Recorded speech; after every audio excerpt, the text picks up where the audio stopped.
All right, we are live once again. What I'm going to do is switch everything over and we will go ahead and get started with today's jam stream.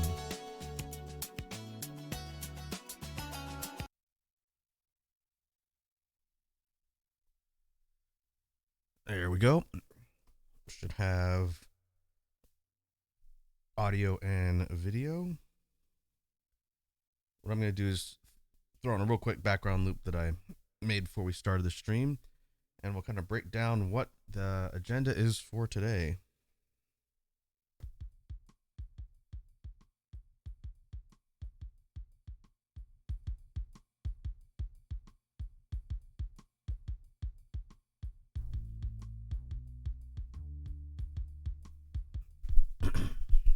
Here we go.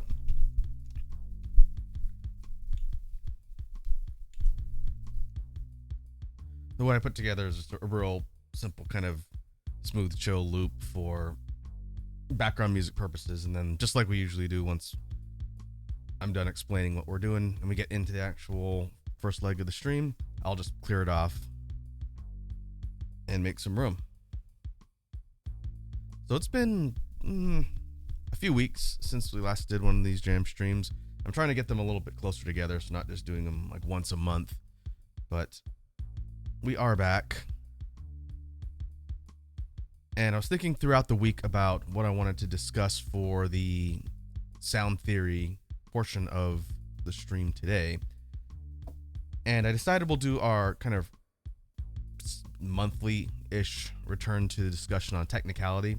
Last time we talked about rhythms, and today we're going to loop back on technicality. I'm going to go over some stuff that I've been working on developing and drilling lately, and how that relates to practice, kind of reinforcing the discussion we've had up to this point about good techniques for drills and things that'll help pattern practice for things like technicality in order to build things like consistency, speed, accuracy, and whatnot.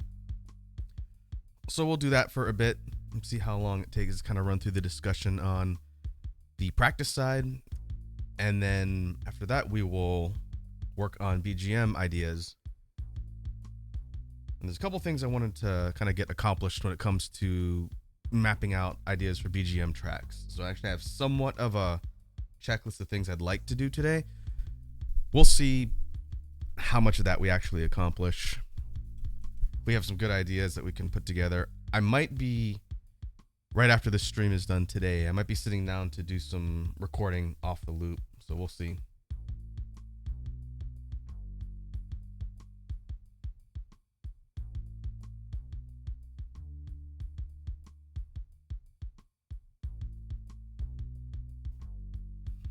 But first, we're going to start, as usual, with warm-up.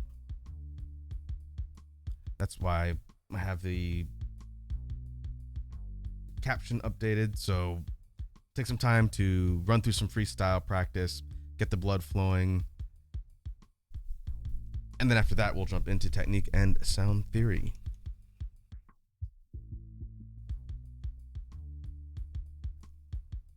So go ahead and clear the temporary loop off the file here. I'm going to save a blank one, so we'll be ready to jump straight in when we get to the BGM portion of the stream. And now we can go ahead and work on some practice. I'm going to keep an eye on the audio readouts and make sure all the settings are good, so we're not destroying the mic with the different sounds. But let's go ahead and get warmed up.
All right.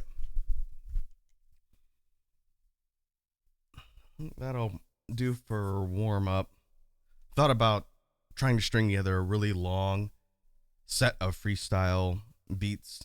One thing I'd like to do, maybe on the next jam stream if I remember, I would like to do the freestyle practice, like endurance run stuff we were doing before. It's been a hot minute since we've done that. And I know I have my personal best, whatever hit my caption here says should be here. Yeah, okay. So the last one we did was 22:42 nonstop freestyling without taking any breaks. So at some point I'd like to try and break that record, see if we can go for like 30 minutes nonstop. But that will be something for the future. Maybe I'll try and focus a discussion or structure it around the idea of kind of endurance, and that could be something that we do. But let me change the caption and we will go into discussion on technique and sound theory.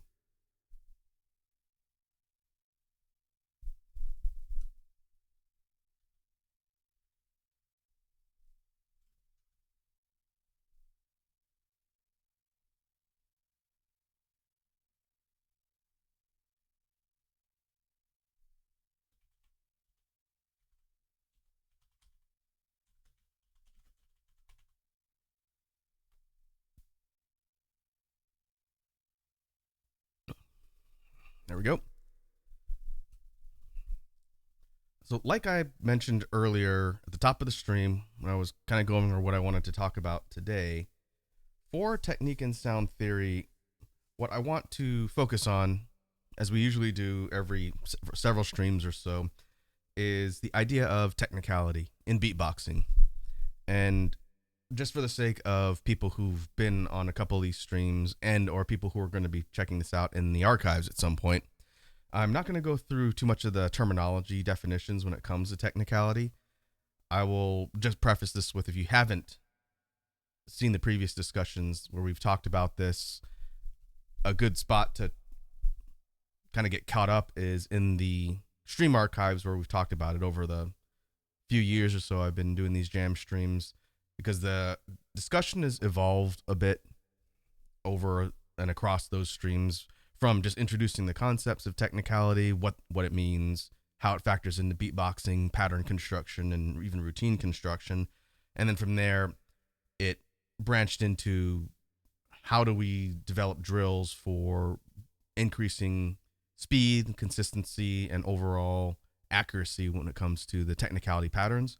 And so the ongoing discussion that we usually hit on every time it comes up is what is the sort of latest iteration or things that I've been working on to help get better at it, since it's one of my favorite aspects of beatboxing to practice and develop. And so I treat it kind of like an ongoing discussion when it comes to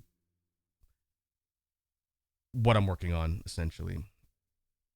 So since the last time we talked about it, I've been kind of thinking at a more basic level about what it means to just reinforce the concepts of the sounds that I know.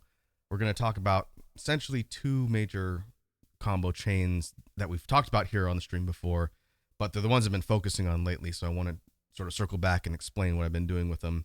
The first is things like the TKK chain, and the second's going to be the POTO.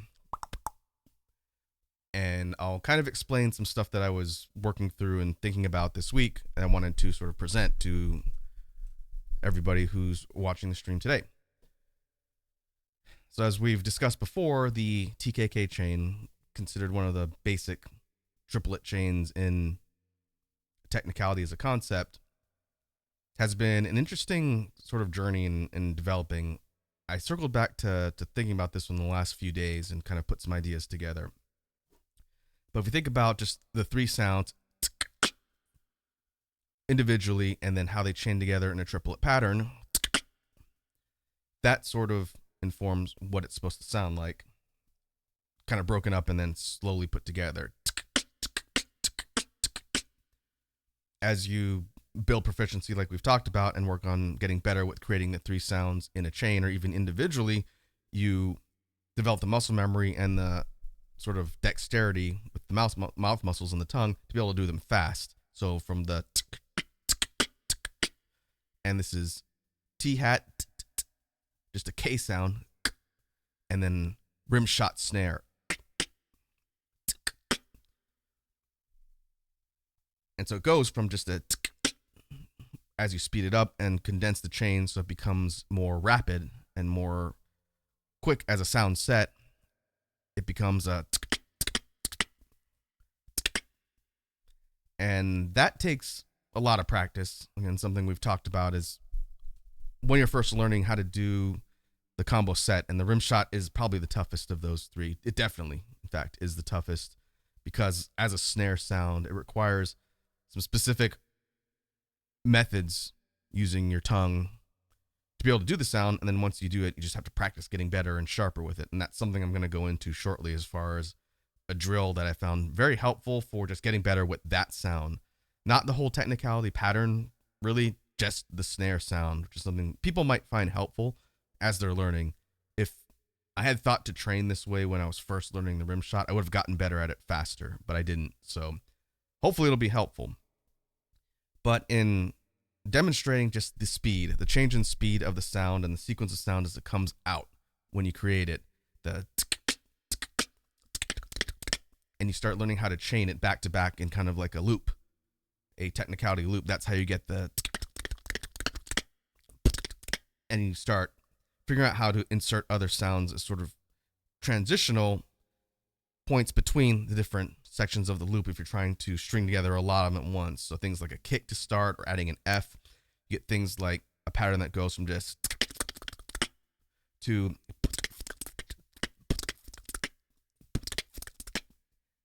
and it complicates the whole thing and makes it more intricate when you're slotting it into patterns.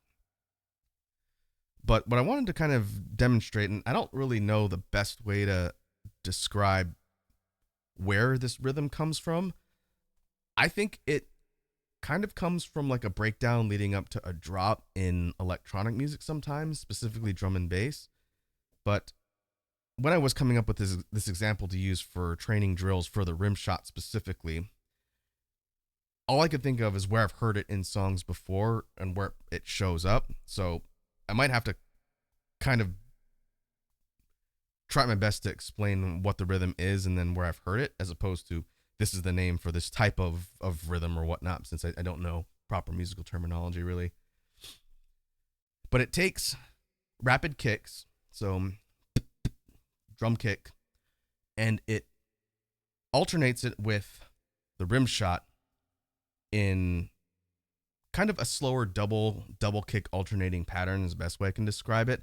And it forces you to jump between the kick instrument and sound that you're making with your mouth, which is lips. It's all lip pressure, no lungs really, just mouth pressure. And you're transitioning between that and the rim shot rapidly till it alternates. And so let me demonstrate the pattern, and I'll try and explain where it came from, why I developed it this way. So the drill, to slow it down, sounds like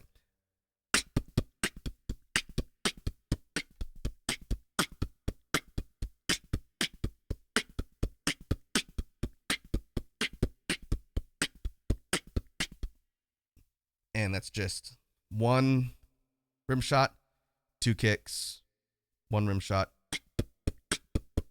and it repeats. Actually, it's 1 2 1 2 1 2. The notes divided up that way. Sounds pretty simple because just based on the level of or number of instruments there, it's only two sounds repeated with a consistent rhythm. And when just starting out, especially learning the rim shot, because chances are people will have learned a kick, hat, and a basic snare before they start branching out into other things when learning beatboxing in the beginning. But I will say, if you're a person who's learning and you learn how to do the rim shot, which is not really a discussion I'm going to go into today, because it's a very difficult to describe technique. It's not hard to do. It's just a little bit unusual until you can get it to click. And I only say that because it took me a while to learn the rim shot. I had learned PF, BGM, inward K, snares, kind of the three basic starter ones that people learn in the beginning of beatboxing. And it took me a while before someone explained the rim shot in a way that made sense, despite it being very similar to the inward K. It's essentially a breathless mouth pressure inward K. And I had a real tough time getting that concept. And then once I did, I just had to practice it. But assuming you've already learned the rim shot, you know how to do it. Starting with this kick rim shot pattern and going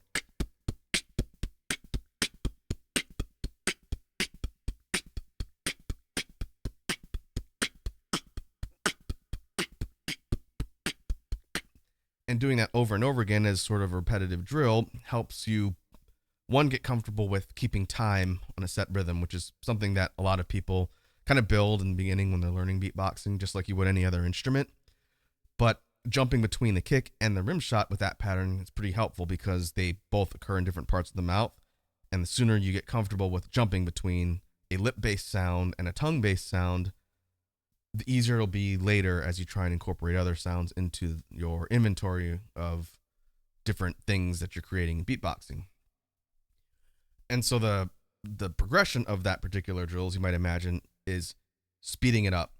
And as you get comfortable doing the sounds in that manageable pace, and you can even slow it down even more at the beginning for just the rim shot to kick drill, where you're starting real slow.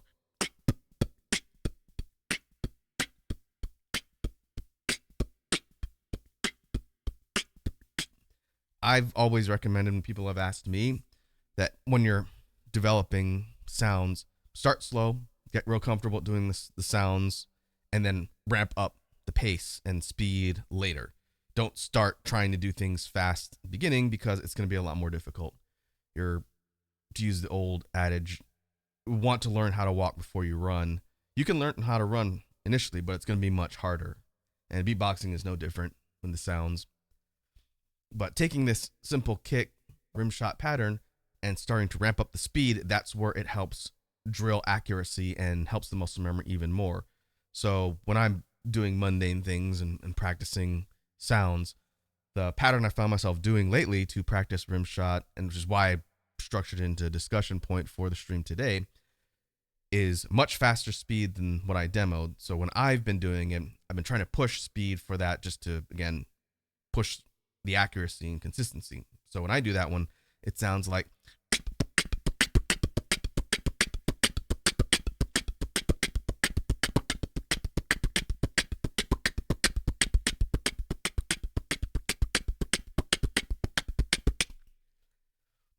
and it's much faster, clearly, and is following the same rhythm. It's just doing it at maybe double or triple the BPM of what I demonstrated earlier. And to kind of explain where I heard it, this is going to be a real specific example, but it's the closest thing I could think of to where I heard it and why I wanted to adapt it into like a training drill.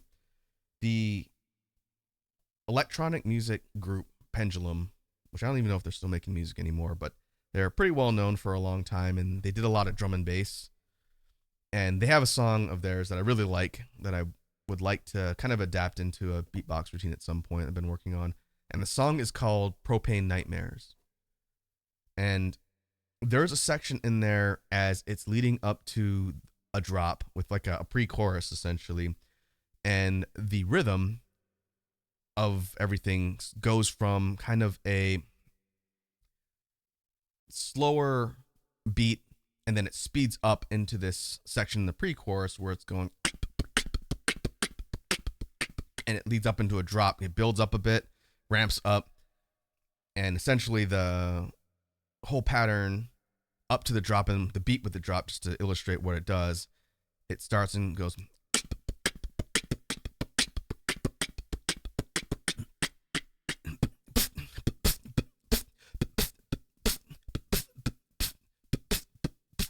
and once the drop hits, I didn't illustrate it because it's a little bit of a complex series of notes. But once the drop hits and it switches to that standard 1-2 1-2 drum and bass type of rhythm. It's a cool song. It's got some interesting switch ups in music. But I took that little snippet of the pre-chorus and said, okay, we're doing the,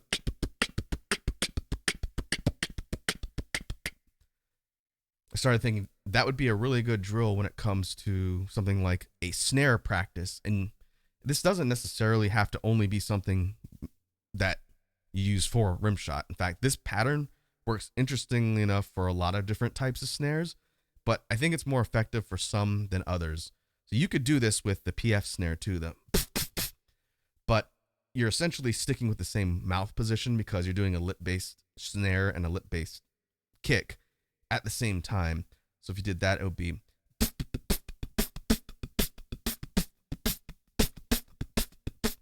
which is pretty good practice for switching between two different sounds that are done in the same position.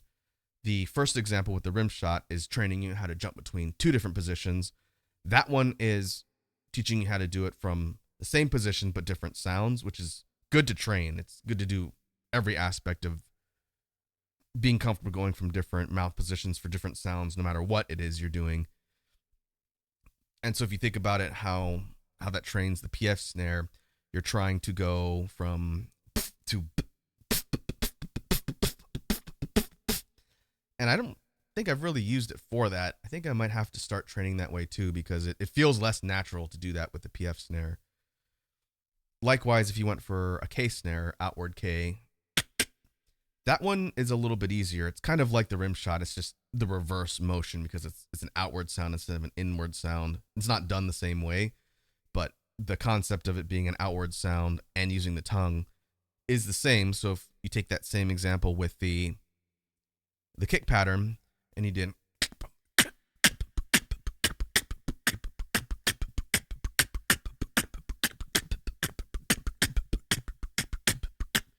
it functions the same way, and I think it's a good way to train too. To me, it doesn't feel super unnatural just because I used the K snare a lot in patterns when I was first learning. But same thing when you're trying to just drill mastery with the sounds and get better with them, doing that particular rhythm pattern with those two instruments works really well. Now for the BGM requires a lot more exertion on the lips. That one I could see being the toughest snare to slot into that pattern. And so the BGM snare, spit snare, that one, how that one would work would be,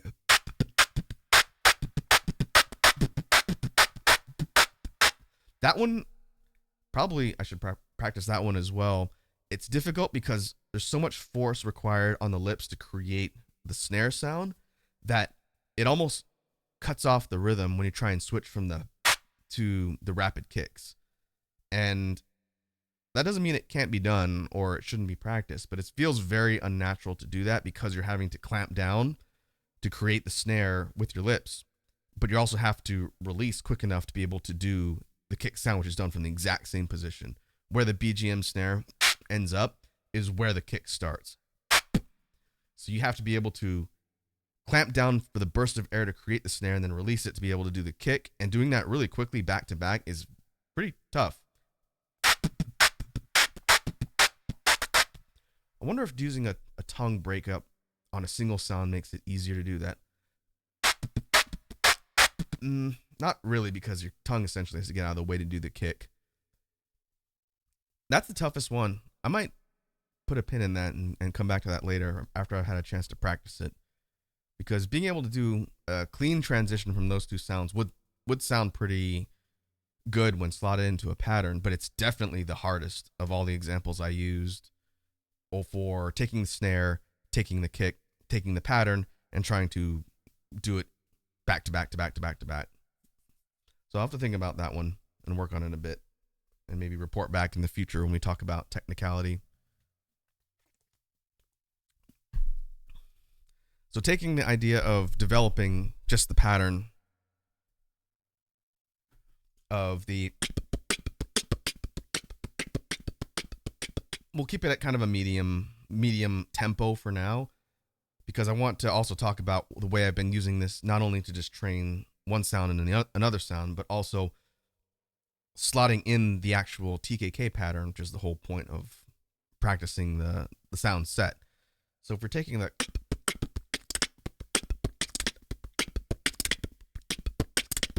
it's taking that triplet and slotting it in between when it repeats and the whole loop continues, so that not only are you getting the kick practice, the rim shot practice, but you're actually slotting in the triplet pattern too and trying to get it to seamlessly flow and not sound stapled onto the pattern itself. And that's tough.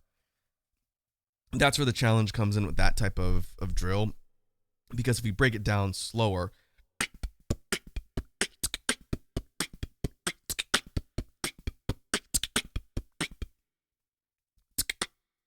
we're essentially taking the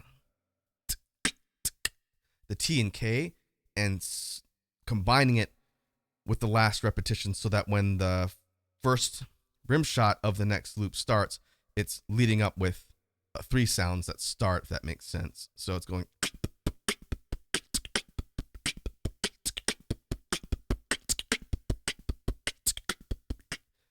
and you're essentially creating an additional pattern that loops in to everything if you're thinking about the whole thing starting on the rim shot. So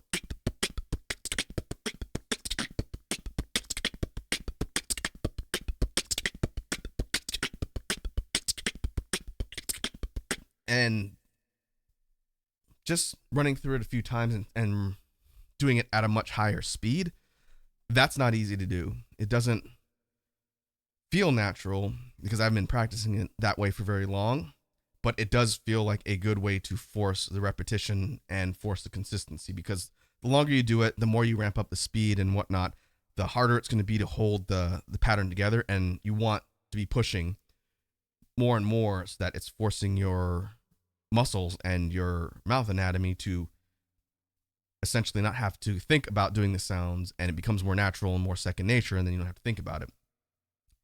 So if we think about how to push the pattern speed and ramping it up even more with just the triplet, we can try and see how fast I can do it right now before I lose basically all of the sounds and it kind of blends together into mush. So let's see if we go.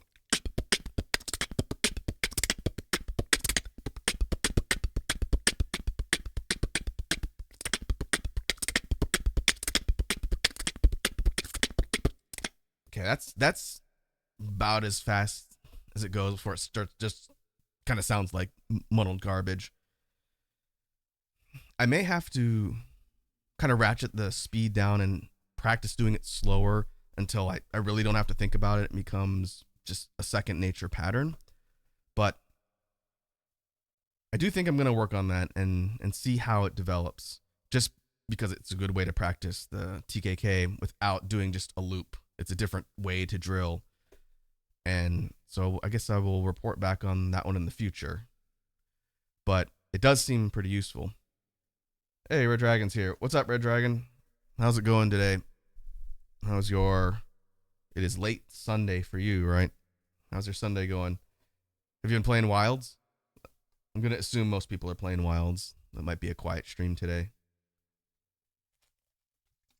I wish I could be playing Wilds right now, but we have beatboxing to discuss. So looking at the pattern, I think we'll move on to the other one since we spent some time talking about the rim shot drill and how that translates over to practicing TKK. So the other one I wanted to talk about was the pop click combo, which I'm calling POTO since it takes the basic pop sound that I think most people have done at some point and combines it with a tongue click using the tip of your tongue and shaping your mouth into an O to get the... And the POTO pattern, it's 4. It's 1 2 1 2 strung together in 4, and that sounds like...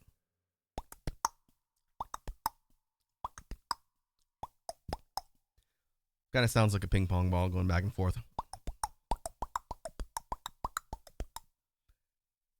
And so the training for this one, as far as what I've been working on for drills, is not too different from the example I used for the rim shot one.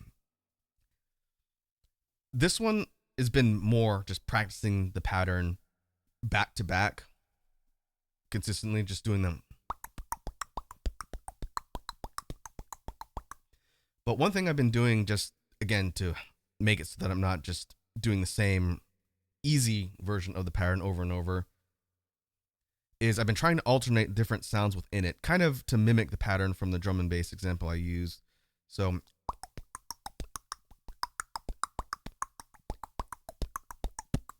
that's a better example.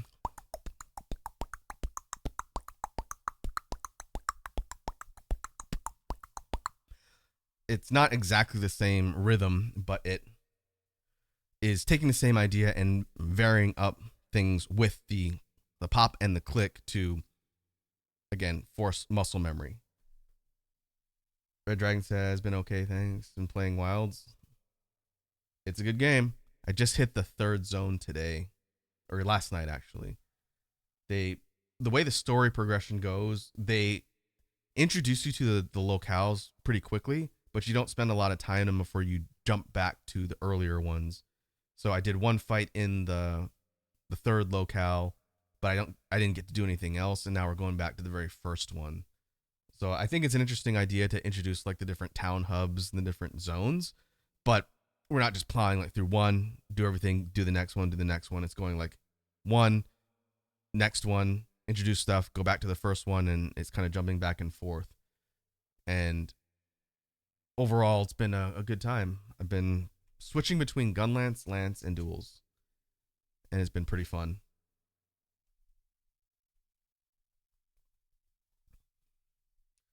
So thinking about the POTO click drill pattern, again, if we start slow with the example I was doing before, and this is the one I kind of prepared for today that I wanted to compare to the previous one with the drum and bass pattern, going for the...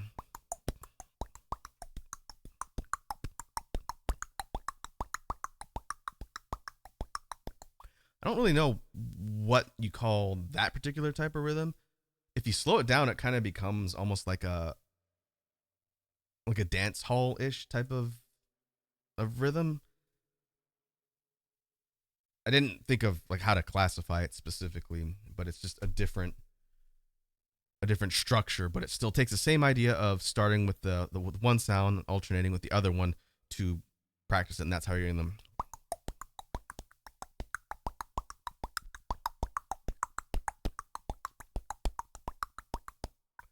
Red Dragon says, I went from heavy bow gun to longsword. Oh, nice. Longsword looks really, really strong in Wilds.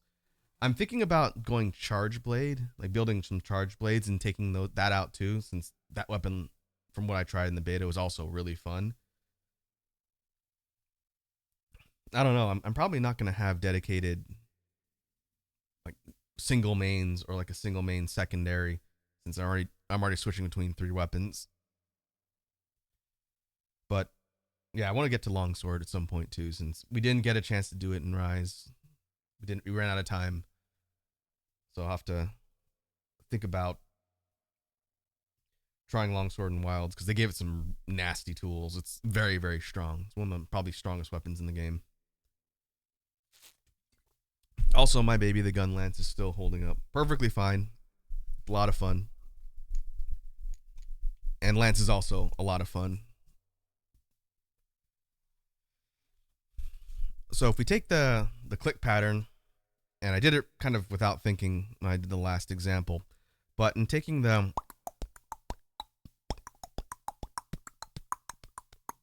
next sort of evolution of complexity when it comes to treating it like a drill to increase complexity and speed and etc., would be to add other sounds in between. So I had added was it double or triple pop in there? I'm trying to keep my terminology straight. So instead of just I went.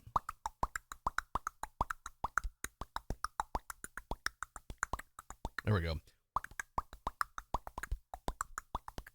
It's basically a pop, click, triplet in between. And that's a little bit hard to illustrate because I haven't practiced that a ton. But it's adding in additional repetitions of the sound in between.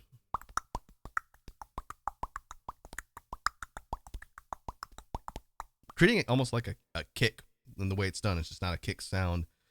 And so the next step that I'm working on is getting better with that because clearly it's not that clean because I've been practicing it that long.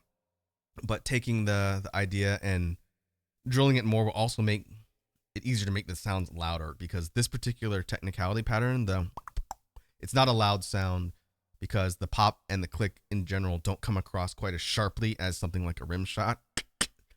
So I want to work on getting this cleaner and faster, but also louder. So when slotted into beats, it doesn't drop off in volume and you don't go from having a really loud central rhythm and then the technicality pattern becomes really soft. And that's something else that comes with just practicing the sounds themselves for pretty much every one of them. But for the pops and clicks, I know when I first started trying to really get good at the tongue click with the tip of the tongue, the TO sound, it was pretty soft, kind of it's pretty faint, but since I've been doing it for a while and kind of getting tongue strength essentially, now it sounds more like, it's not night and day different, but it's much louder now. Same with the pop. And that's just strength training and practice over time so that you can do the sounds louder and they're more audible when it comes to putting them in your patterns. And the same thing happens with the technicality pattern itself.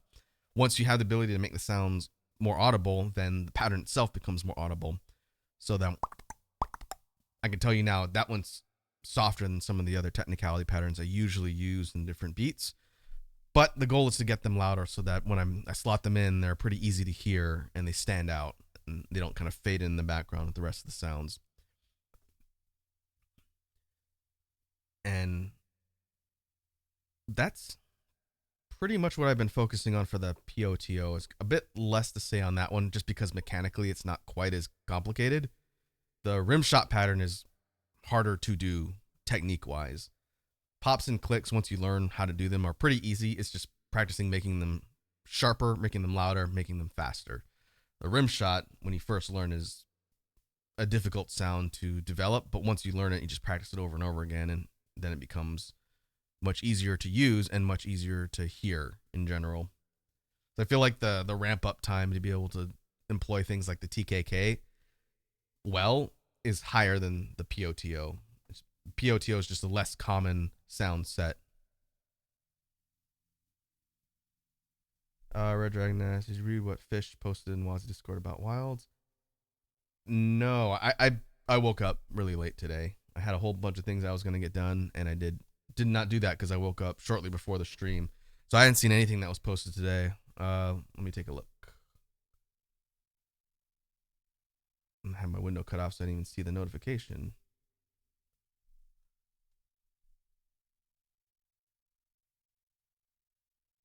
Oh yeah, you're talking about the fix with the config file.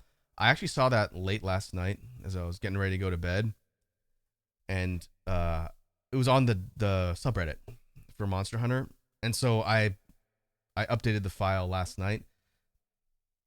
It definitely I can't tell a huge difference just because I haven't been playing the game constantly, but it hasn't like made the performance worse, especially in kind of the big areas that I was looking at earlier.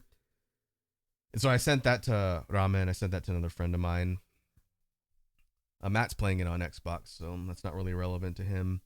But it is interesting that that was found for folks who don't know what I'm talking about. Basically, someone from the community in Monster Hunter since Wilds came out found that there was a typo in the config file for the game on Steam for the PC version, and basically it was a misspelling of the word resolution. And this person found that by fixing the typo and updating a couple other settings, your performance improves in a lot of cases. So yeah, I did the fix last night and I was tinkering around with it after, and it didn't have a negative impact, but as far as like a night and day difference, the performance was more or less okay on my machine as long as I wasn't running my model. And so I'll see if it stays pretty consistent as I go through the game, especially since I'm at a point where I got to go deal with like a big like storm area, and that'll be a good indicator of how the performance looks. But I don't have a before to compare to the after.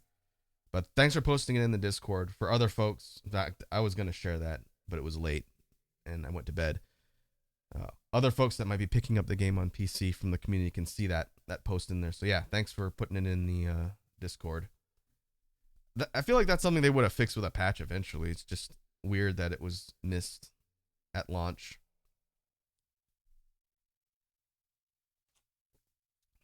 I really got to figure out a solution to being able to run my model. I think I might have to drop the game down, like maybe from high settings to medium settings. Either that or just don't use a model. I'll have to see. If the game looks considerably worse on stream, then I probably won't do that. But I think I could probably drop it down a few levels and still be able to run my model. It's tough, but we'll see. All right. For let's see, anything else with technique sound theory that I wanted to cover when it comes to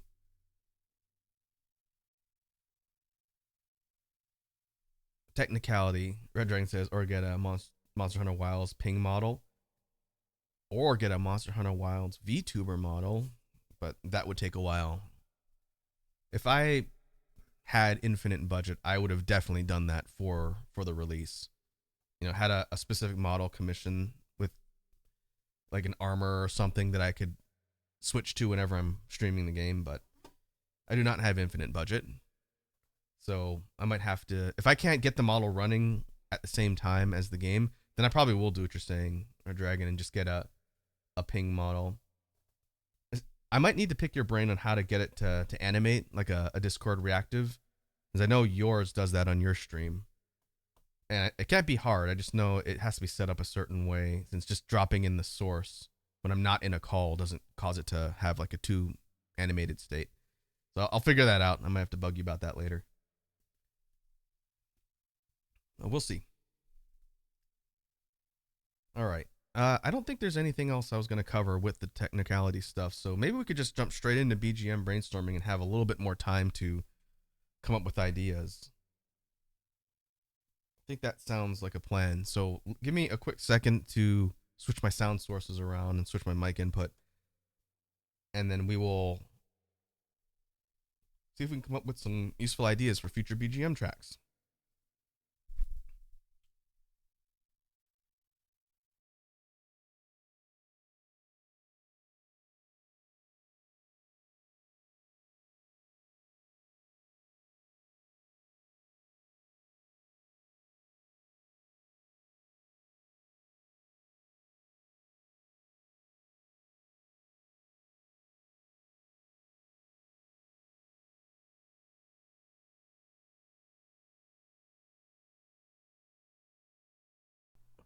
All right.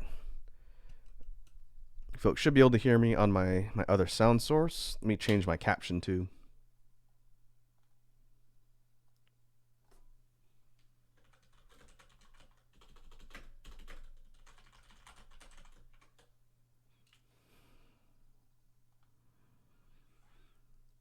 Okay, now turn on the loop and unmute my mic source for the loop station itself. So now we should be able to hear sound coming in from the synth.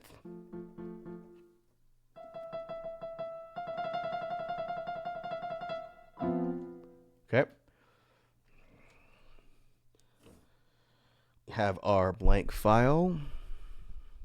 So let's see, what are we going to do first? I mentioned at the top of the stream that I did have some things I specifically wanted to work on today.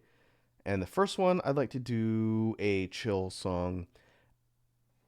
Just to give you folks an update on the music release schedule. I'm a little bit behind where I wanted to be as far as having something out for right now. And that's the 329 EP. I think I'm going to redo my concept for the cover art. Something else came to me as I was working on stuff last week that's a bit different from what we discussed on the drawing streams. And what I'm going to be working on, if I have time later today or tomorrow, I'm going to try and put it together and see how it looks.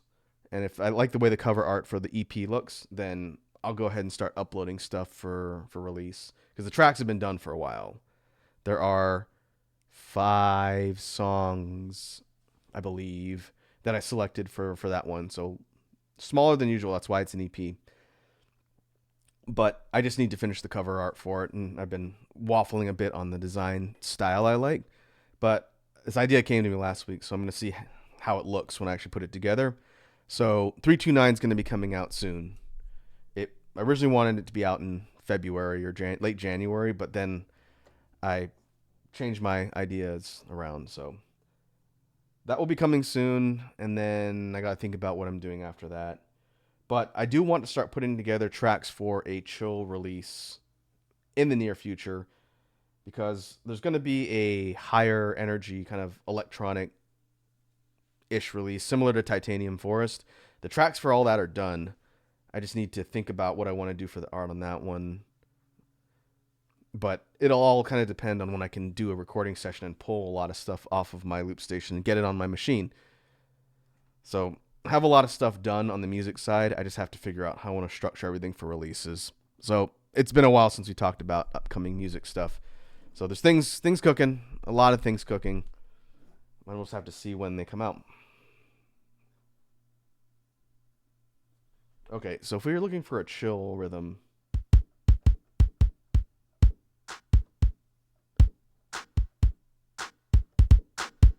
not a chill rhythm. This is the analog set. Maybe we go jazz. I want something a bit more kind of muted for the kick and the snare. Well, maybe not like an open. I think it's an open snare head.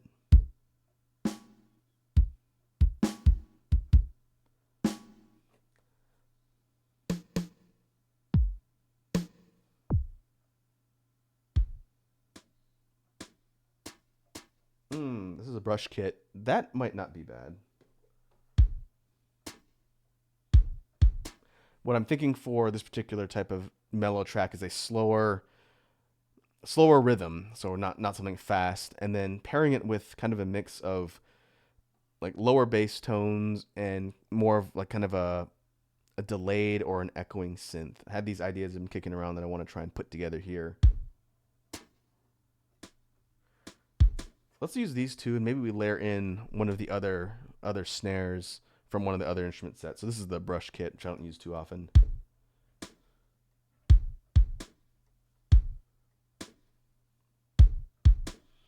Simple rhythm, and then we'll add in some more things as we go.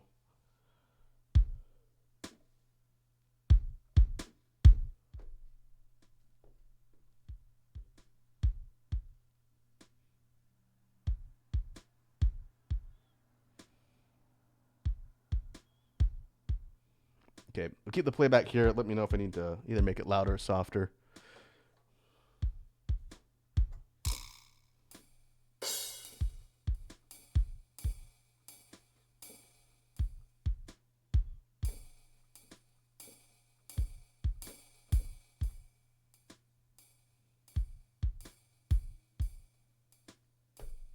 Okay, I could boost it up a bit, Red Dragon.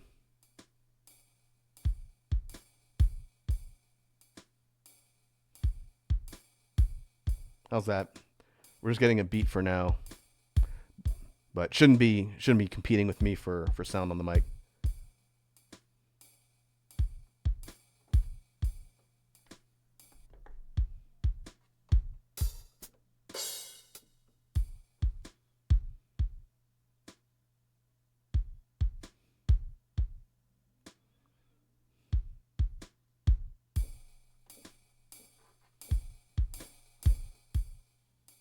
There you go. I think that's a bit more on beat.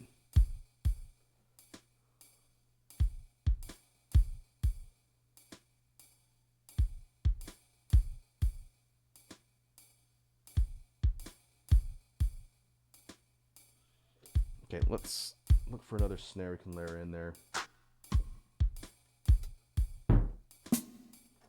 Ooh. This is a symphonic snare. We drop it down in the mix so it's not quite as loud. We still have it under the brush snare. Let's try that. Or I could completely mistime it.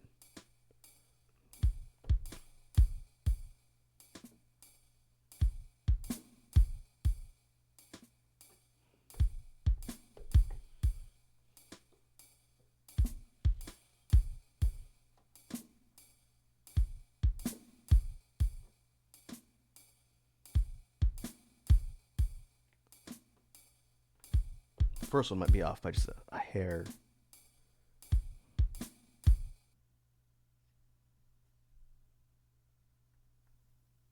Whoops. I hit the wrong knob. I wanted my playback volume. Accidentally flipped to another file. I haven't done that in a while. So we just lost everything. Let me make sure I'm on the right one.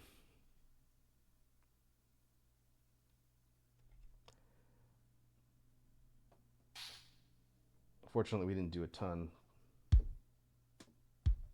Okay, and I gotta put the bass rhythm back down and then put that other snare on top.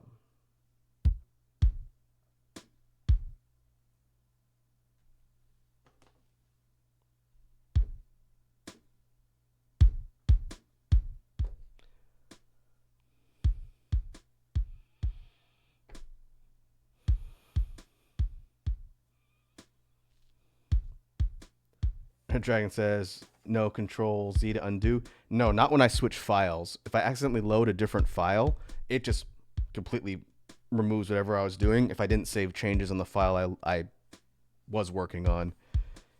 If I make a mistake on the file I'm working on, there is a way to undo one layer of the loop.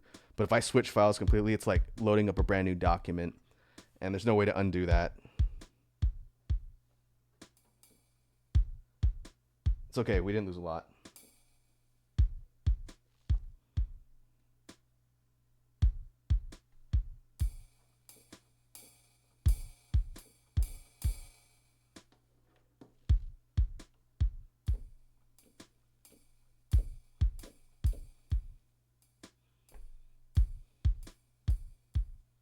It's too soft.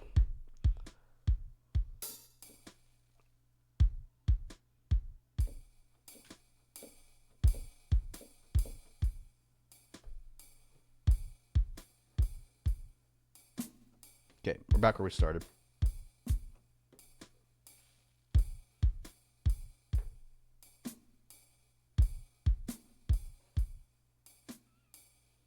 Well, I got an idea.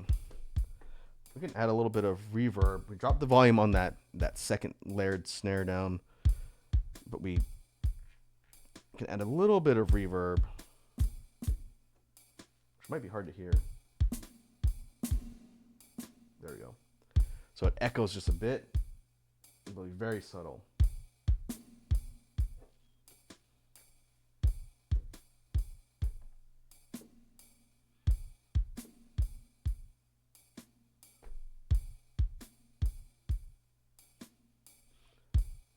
I can boost the playback up a little bit since I had to re-record things, not at the same volume. Let me know if that's loud enough for you to hear, Red Dragon.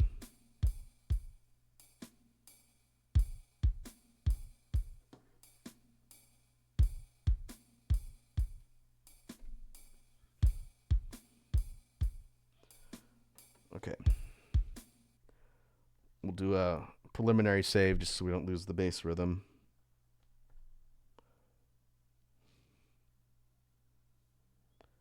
Okay, still a little low.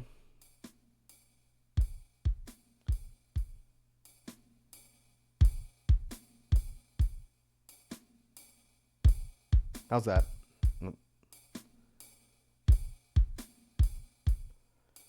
As long as you can still hear me yapping over the stuff in the background, then it's fine.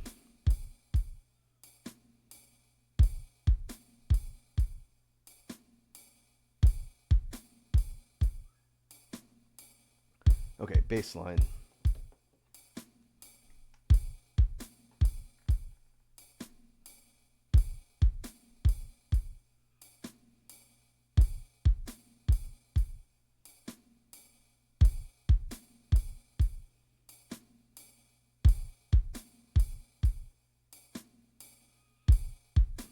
Okay, I'm way louder than the volume of the BGM. All right.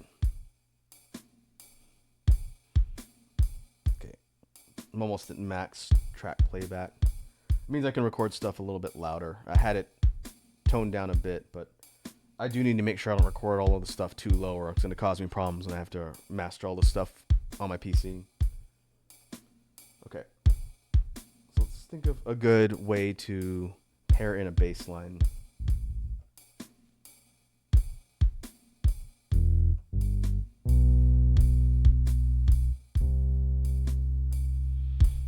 Okay, this is a fretless bass. We want something that can sustain.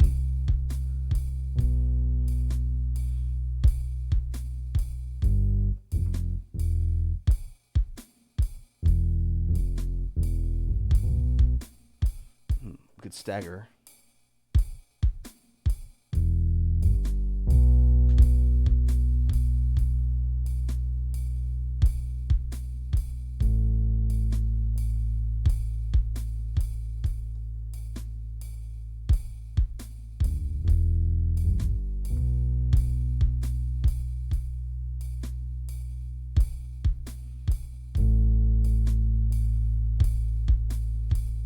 Going for a little bit of a trip hop vibe here.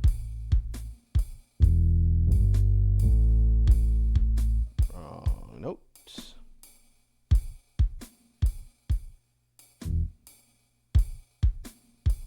Let's try that again.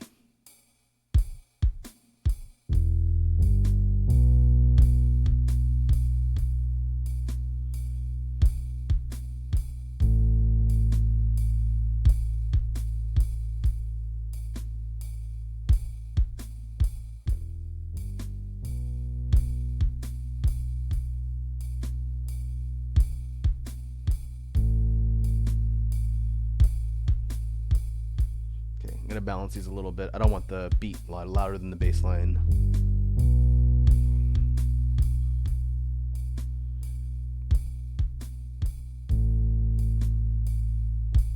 How's that sound? I did drop the beat down a little bit. Now we have the bass line, so it should be louder.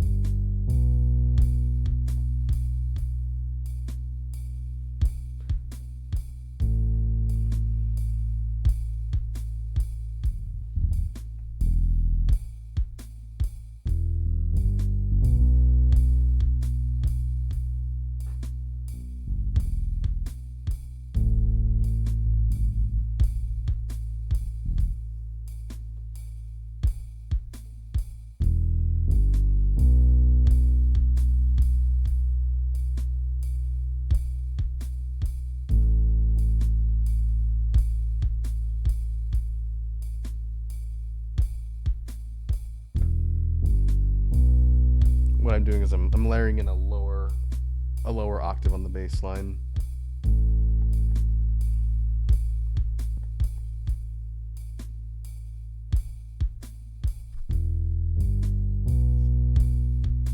You almost can't hear it.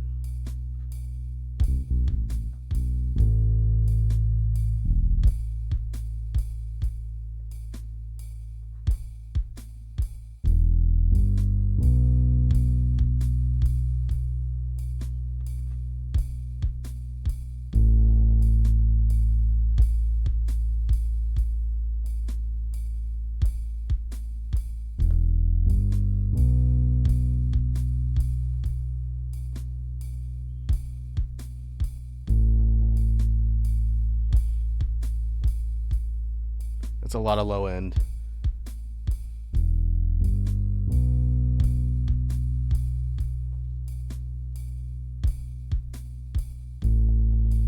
Okay, I'll keep an eye on the balancing. Just let me know if anything sounds wonky and I can fix it.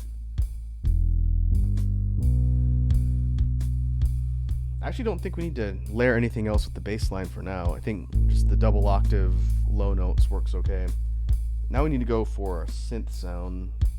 I mentioned I wanted to do something that maybe has kind of a delay, a repeating delay, maybe with an echo. So I think we want to go slicer.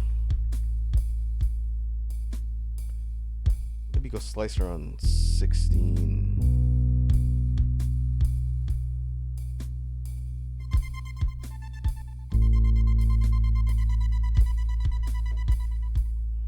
But if we add delay,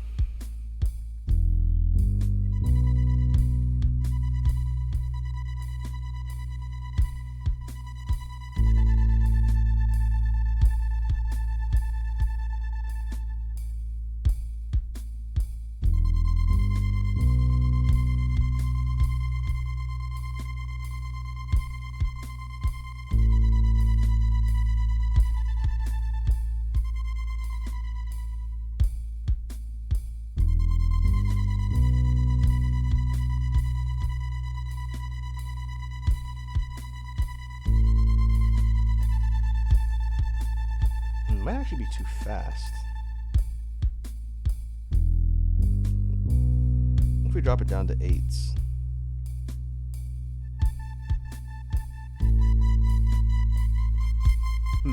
Okay. Rhythm-wise, I think it works better.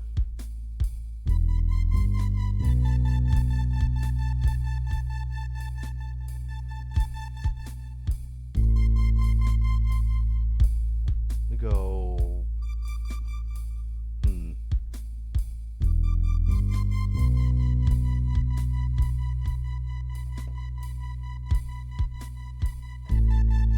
So we're working for a much higher end of the scale, but we're ending on an upper octave version of the same note as the bass line.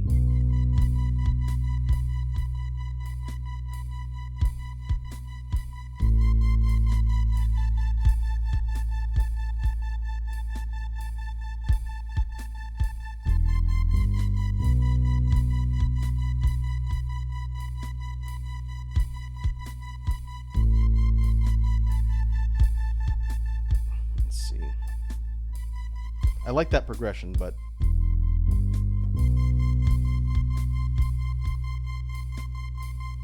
what if we did panning delay? I want it to echo a bit more. There we go.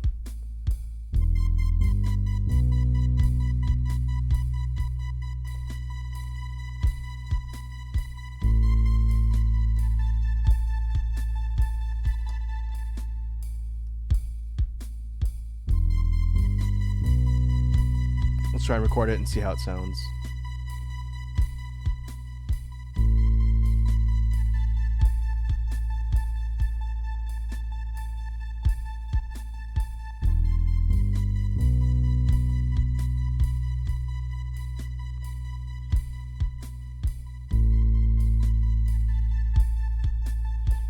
I kind of faded the volume down a little bit towards the end and then I cranked it back up.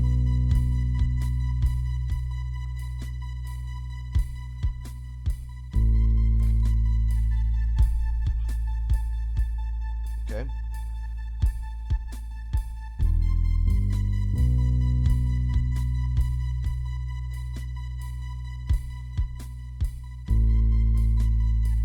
Hey, Lava's here. Lava redeems small Raku. Alright. Where's my timer?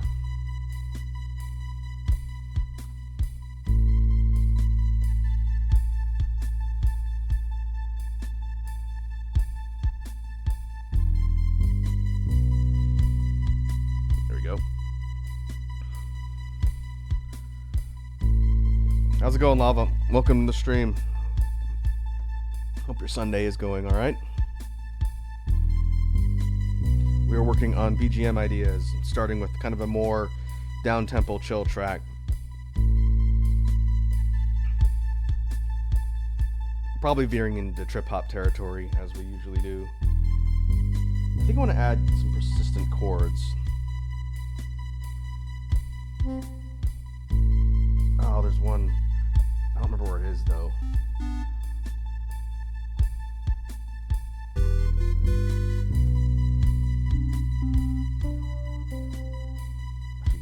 Shroud might work.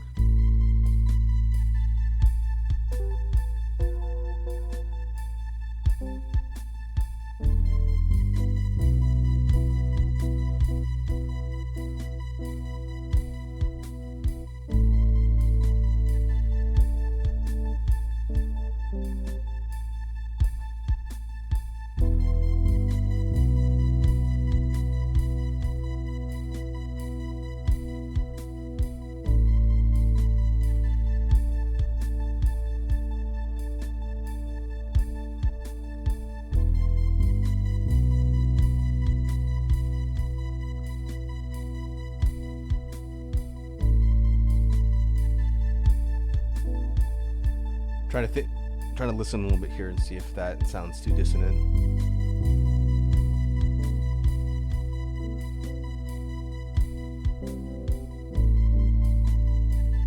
I think it sounds all right.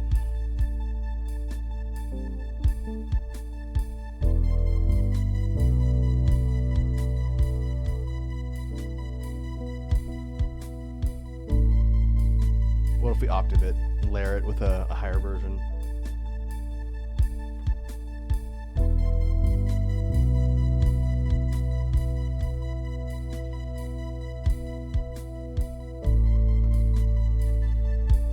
Kind of lose the lower end if you do that.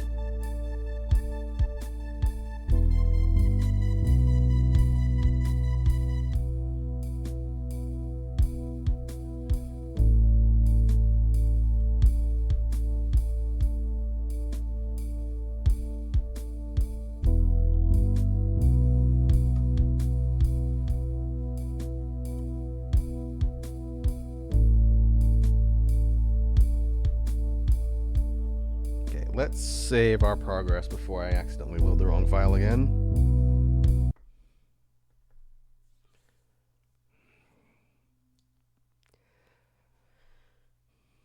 So I actually think would work a little bit better for the way this is sort of put together.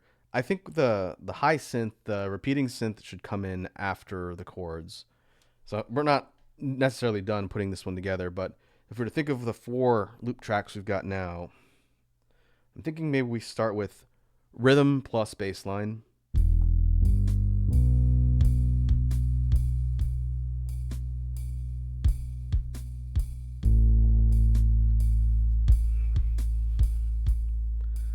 And we fade in the chords.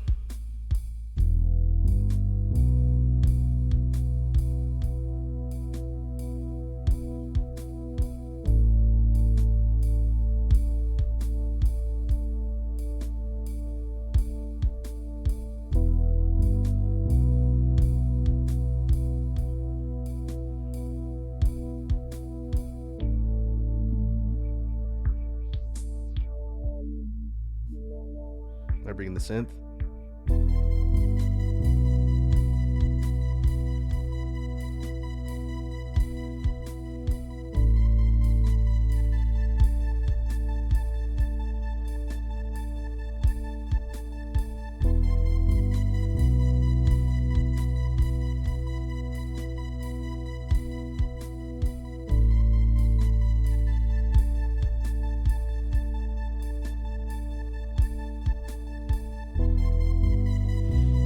Think about how we could play with the rhythm and taking things like the rhythm out.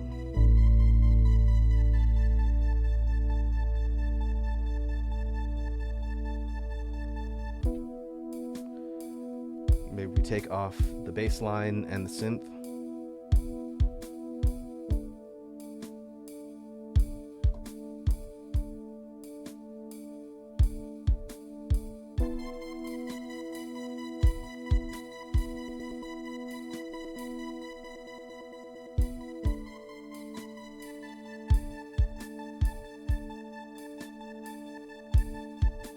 I almost hit the wrong knob again. I don't know why my instinct is going over to the change file knob. I'm gonna be careful with that.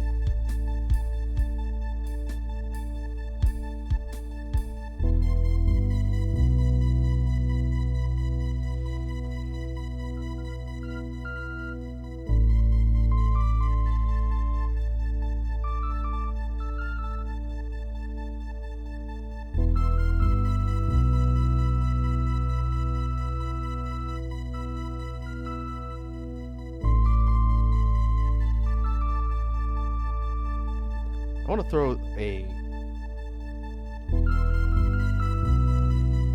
one more track on this on the open fifth one. It's gonna be like this high alternating melody here. Put the beat back on so I know where to start.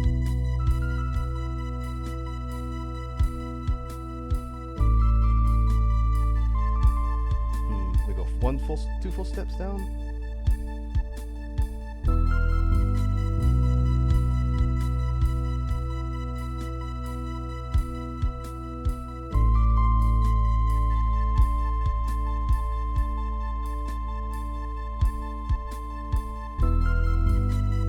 Drop that one way down the mix so it's not just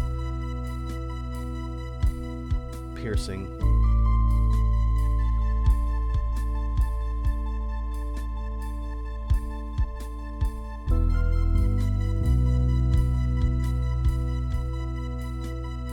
I probably could have recorded that at a lower volume. It's okay.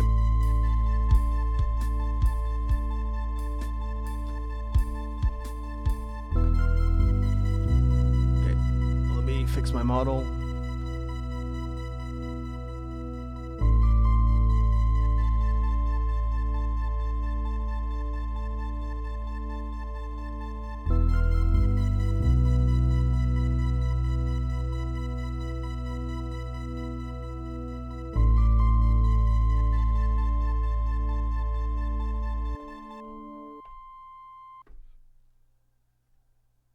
All right, let's save that.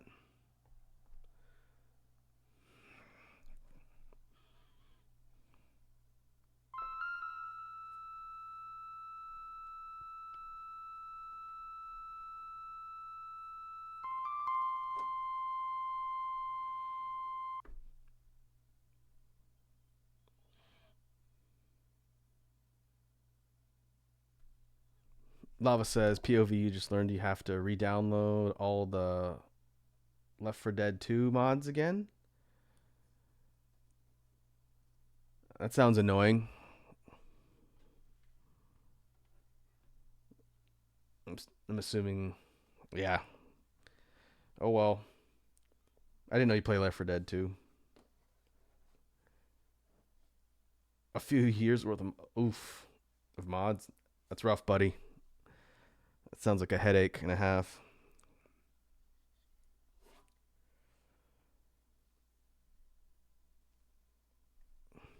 Okay, so we have 5 saved tracks. We'll run through a real quick breakdown, even though all we did was add the 5th one, of how this would be structured to be performed / recorded. And I actually have a name that I want to use for this one that came to me as we were going. Normally I would ask for suggestions from the chat, but one popped in that I like for this one. So I'm going to let you guys name the next one we do after this.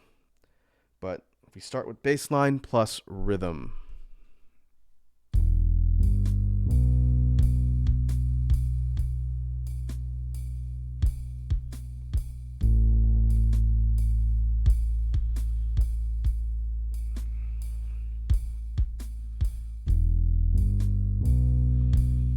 Let that go for a couple cycles, and then we're gonna bring in the chords.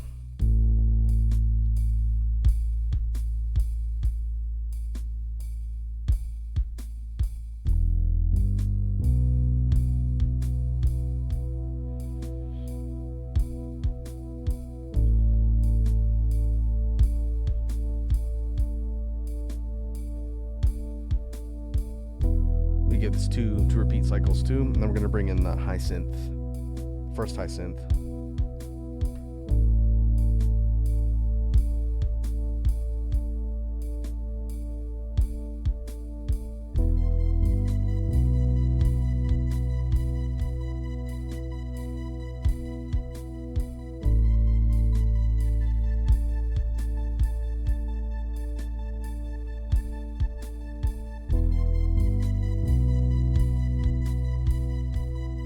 we let this run for a few repeats.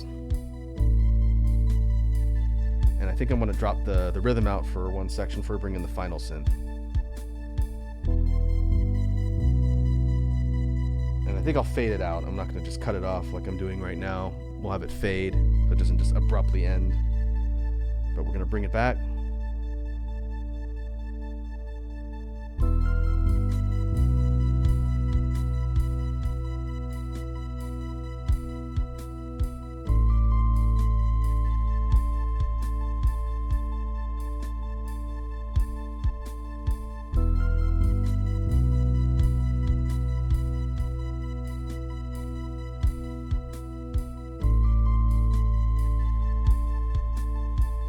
Cut things out for our set with the synths.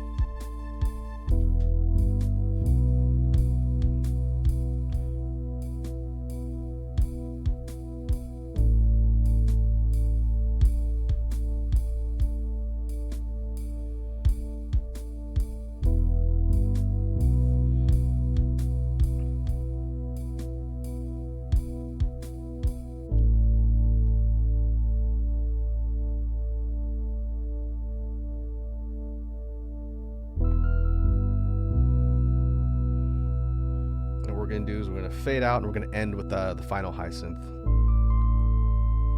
Give it one repeat, and the second we're going to start to fade out.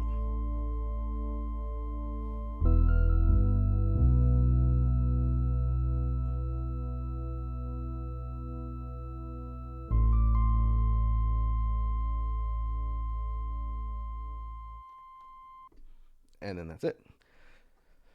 I will think about if I want to structure it that way. I like the idea of fading out on the high synth, but it is kind of sharp to the ear. I think if I don't make the playback super high, then it's not going to just drill into your eardrums.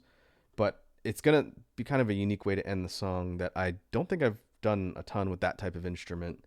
So we'll see.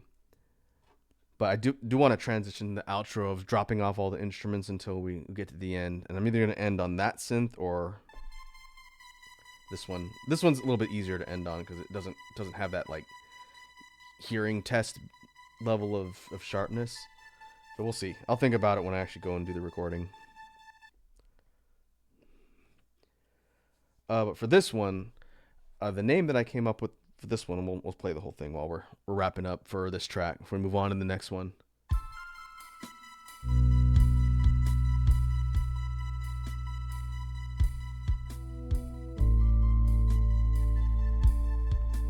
The name I came up with for this one is Smokescreen. It has this kind of like dark and a hazy-ish type sound. And so as I was putting all the instruments together, the name Smokescreen popped into my head, which doesn't normally happen when I'm working on these. Usually I have to think for a bit once the track is done. But I'm going to write that down in the list so I don't forget.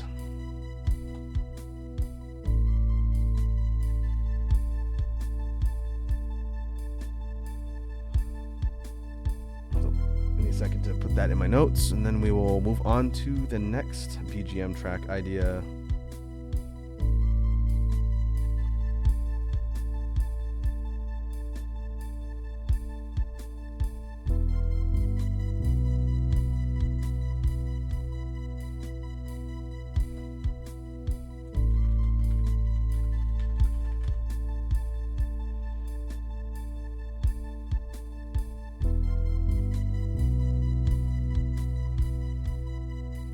Keep this one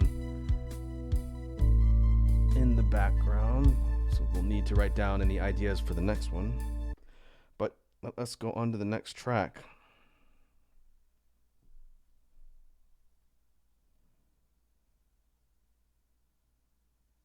We'll wipe this off, make a blank file, and we will start all the way back from the top.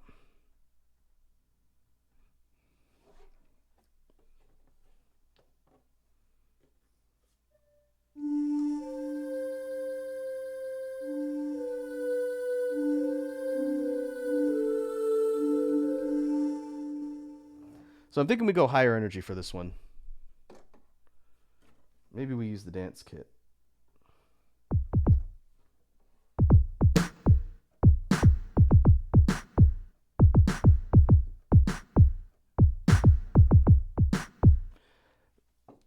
Kind of like a electronic-ish, dance-ish type of track. I think would be fun. And that was just a rhythm I came up with on the fly, but I think we can work around it. I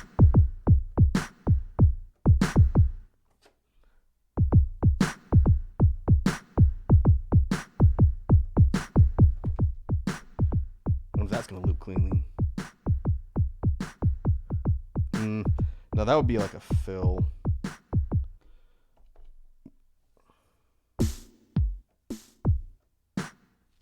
We don't want it to do that.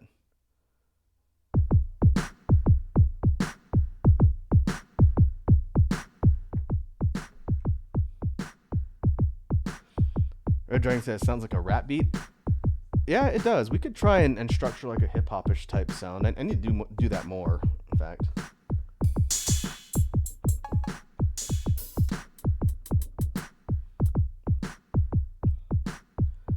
And let's do something that I think we did on another track on stream once with the hats. We're gonna put the hats on a separate track this time. Okay.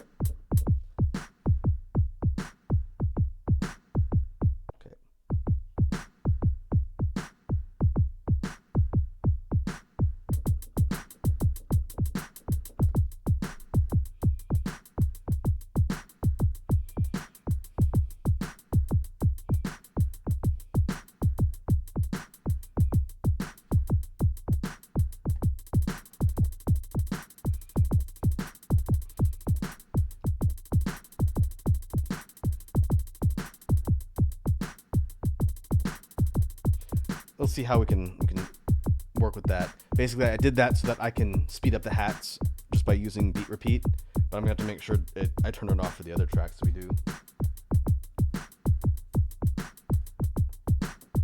Okay. Now for bass.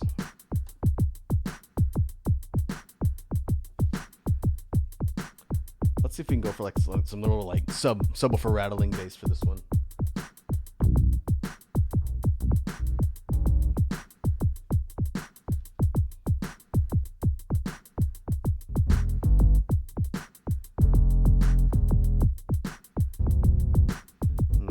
This particular instrument though.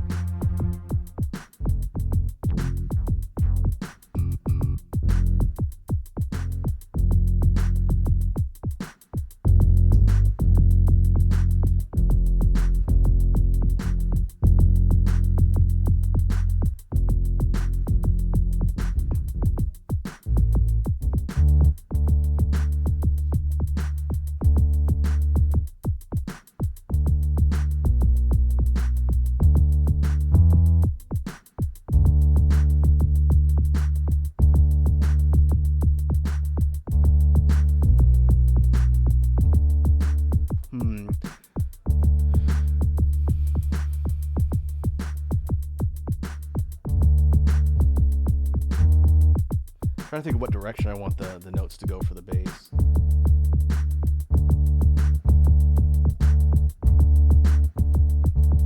We could do a single note that repeats like that.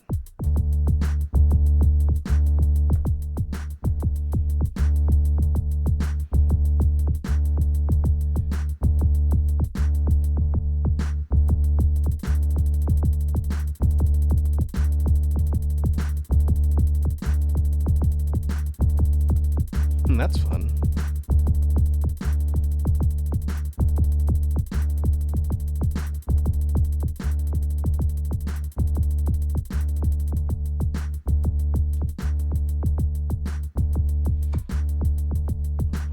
I want to layer in, I forgot to do this earlier, I want to layer in a clap. Like Red Dragon was saying, you read my mind. I want to layer in a clap on the snare. We'll make it a little bit subtle so that you can still hear that punch snare a bit more.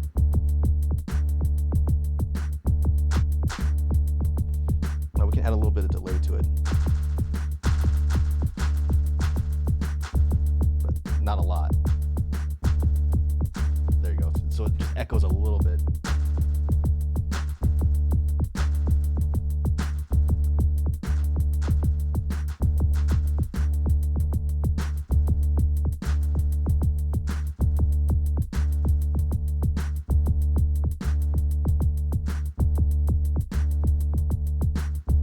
sounds like a little bit of a distorted, kind of dirtyish sound.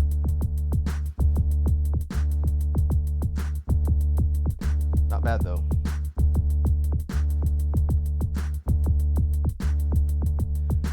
I'm kind of thinking for the bass line, what if we went one step down after it repeats a few times? Let me see if I can get the instrument back that I was using before.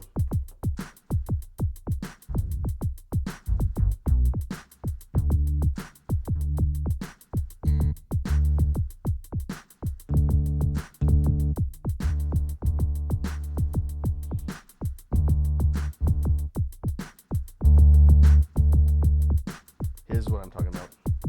So we go.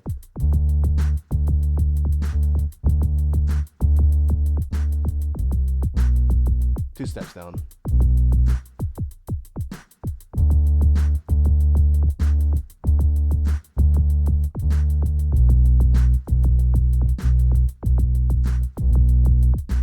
Then repeats. Let's try that. That might be more interesting to hear than just a single note.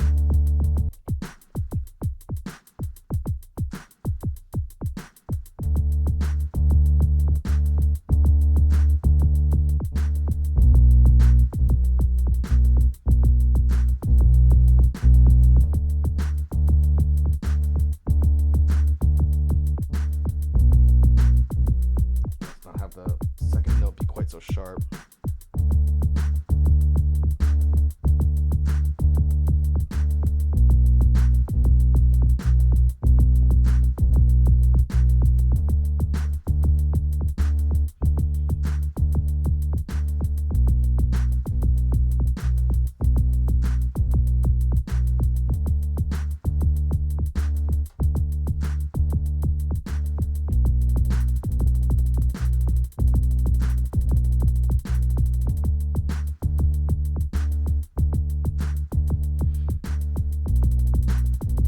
Okay, I think I like the way that sounds a little bit better. Let's go ahead and save that. Now we got to think of a synth sound that we can pair with all this kind of low-end heavy bass.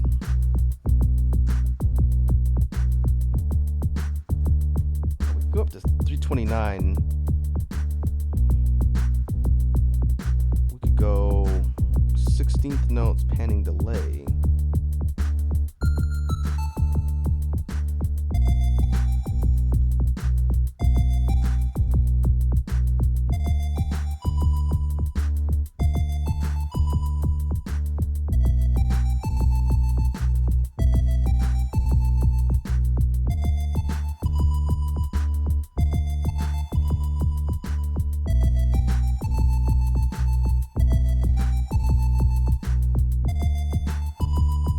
Well, that's kind of fun. Let's add that in and see how it sounds.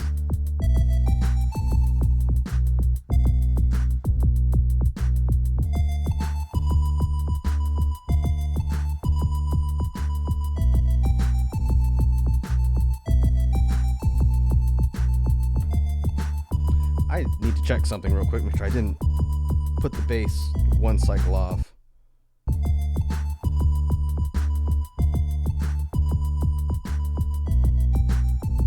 No, I didn't. That's good. It was slightly off on this one, though.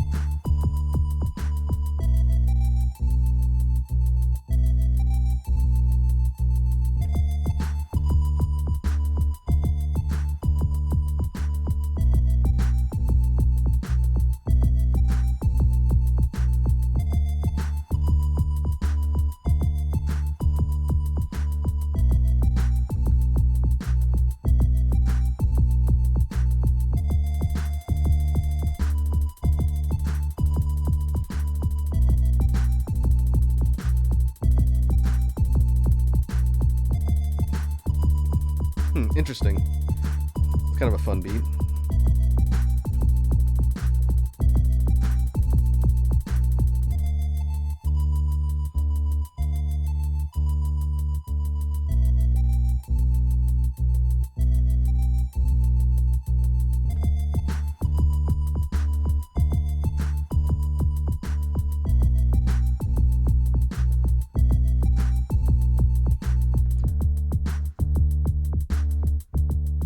just realized the playback is much louder on this one than the last one, so apologies if it was harder to hear me.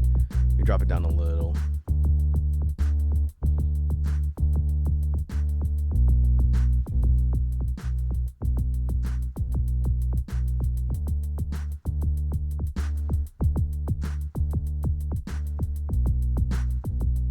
Okay, still all right. All right. We'll leave it about there.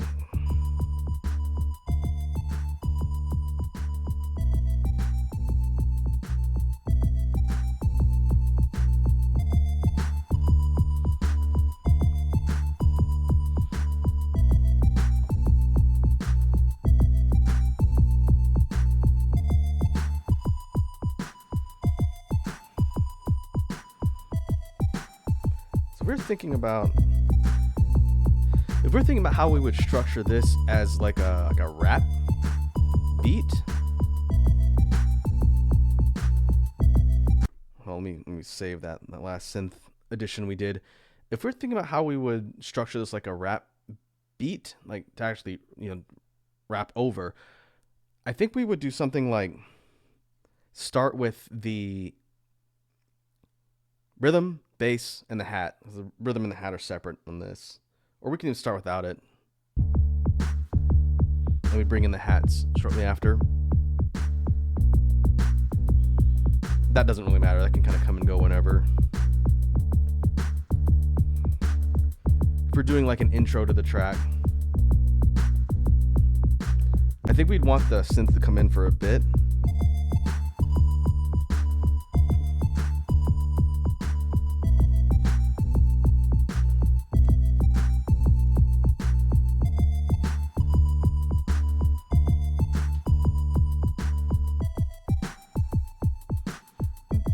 Have it fade, and then the actual bars, the verses would start without the synth, and it would just be everything you hear up till now, and then the verses would go, and then when you get to like a chorus or a chorus break, then you bring back in the synth to kind of build out the rest of the track. So we wouldn't want the verses to be competing with the synth is the point there. That's the way I would do it. The real question is, and I don't know if I want to try this on stream, I think there would be a delay if I were to try and rap over this with my mic source the way it is, because it's playing through my Scarlett and the loop station's playing back through a different source. But if I had my mic plugged into my loop station and everything was playing back at the same time, then it would actually be really easy to rap over without a delay. But I'm pretty sure if I do it the way it is now, what it's going to do is it's going to delay slightly because the sound is coming in from different places. So if I ever performed something like that live, it wouldn't be split setup like this. Everything would be through the loop, which means I'd have to adjust all the settings.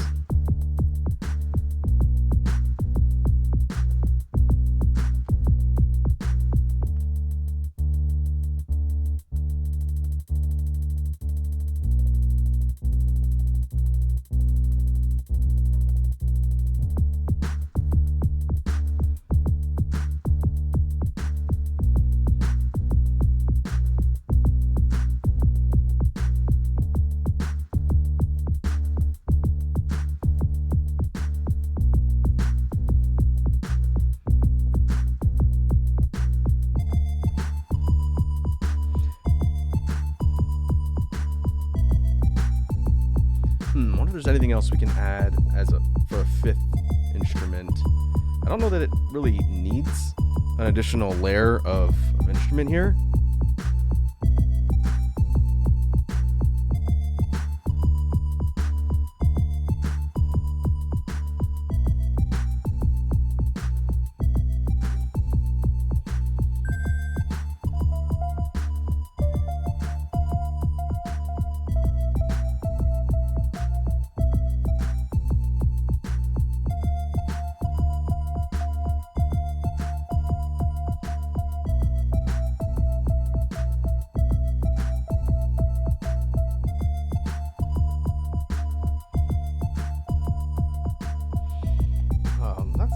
Not a bad note progression, but maybe if we drop it lower.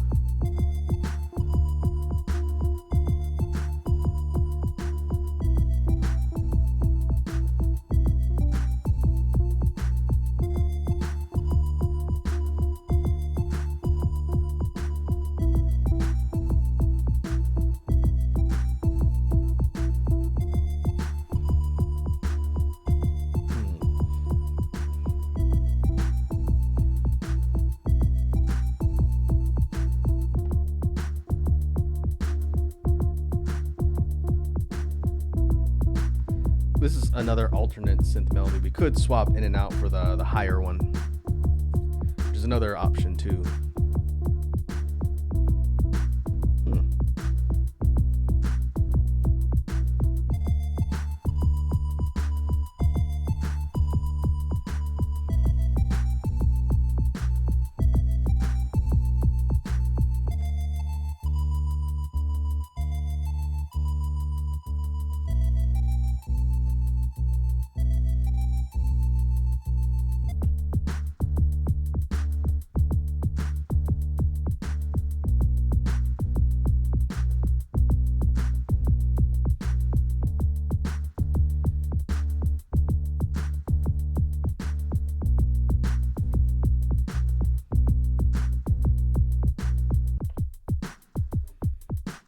Thinking about how the actual progression of tracks would go for this on the recording side.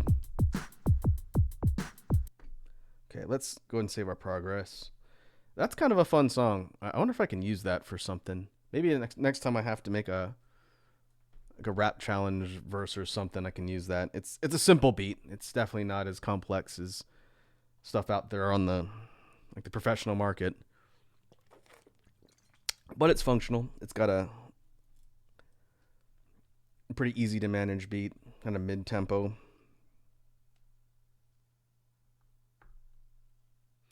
Now let's see. Maybe we start with the bass line and bring in the hats first.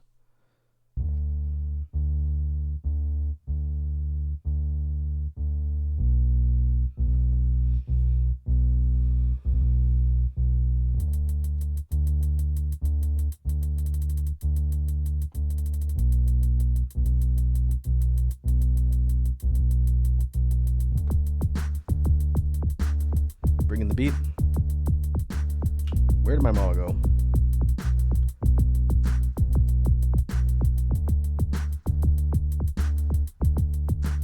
How did that happen?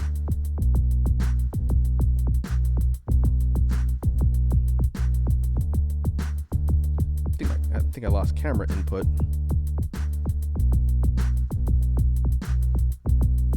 Oh, my tracking just died for a second. That's weird.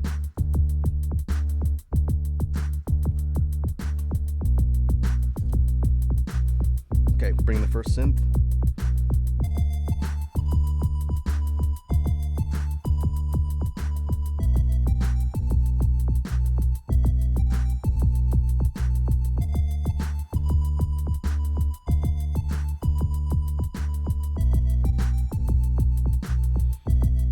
Maybe drop the bass out here.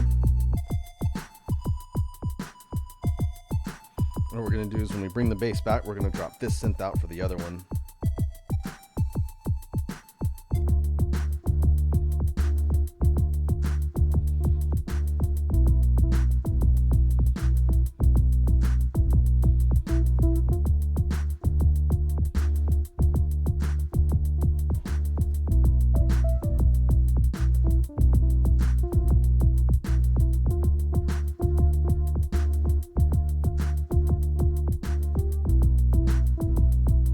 That wouldn't be a bad version of that. I think it works fine the way it is. Adding that one step up before it drops down. I think I've done that on a couple other tracks already.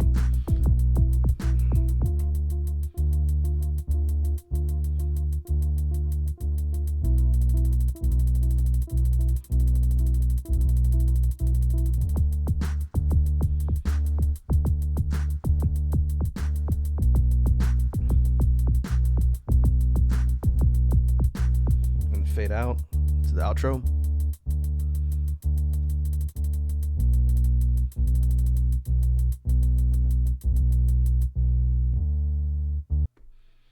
Okay. That's kind of an interesting, different style that I can squirrel away for future use on something. All right, so like I mentioned before on the last track, I will open up the floor for suggestions on a name for this one.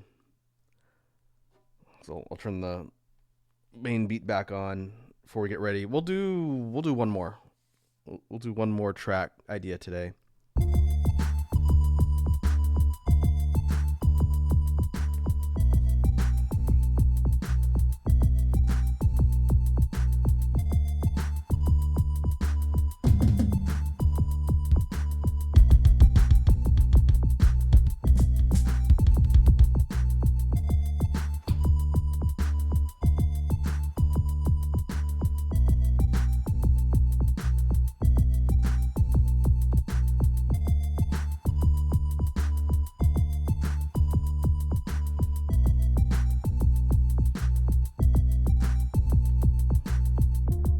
Red Dragon says the crawling. Interesting suggestion. Where does that come from? Like, what do you hear in the track itself that makes you think of the crawling? I'm just curious. It's not a bad idea. Is it the synth? Or not the synth? Is it this one? Because I could totally see it if this is the melody that's kind of giving the idea of something like kind of creeping around.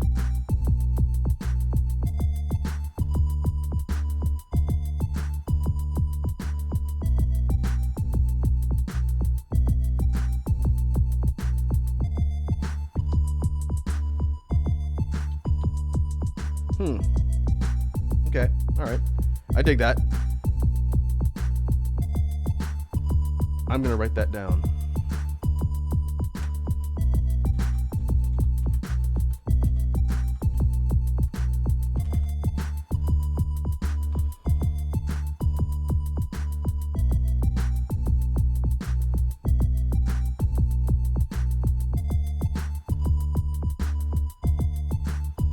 Okay, got that captured.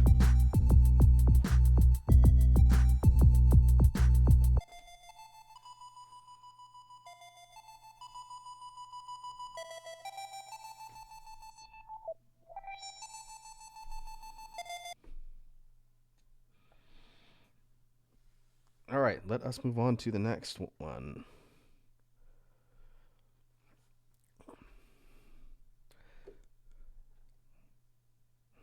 Okay, let's clear this off and save a new file. Now we got to come up with something that's going to be different from these last two. The two very kind of different vibes, like Red Dragon saying. The first one, they're both kind of a little bit on the kind of moodier, darker side, but obviously the crawling has a lot more energy to it. It's a bit more kind of punchy. And the first one was a bit more low-key. So what do we want to do for... It was tracking again. What's up with my camera? Oh, it's probably doing that every time I turn away to look at my synth. All right, let's kind of establish the rhythm for this next one.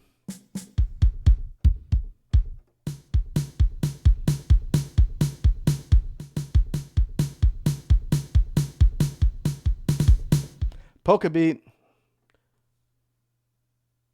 I'm not going to make a polka beat, but it would be funny to try at some point. I know there's an accordion on here somewhere. I just don't remember exactly where it is. Red Dragon says maybe a chant for an army to hit their weapons on their shield. So like a slower, more kind of methodical rhythm and kind of more of a clunking beat, if that makes sense. Like a march, like a slow, like the armies are marching across the battlefield. Okay, that's an interesting challenge. I think we want the rock kit for that.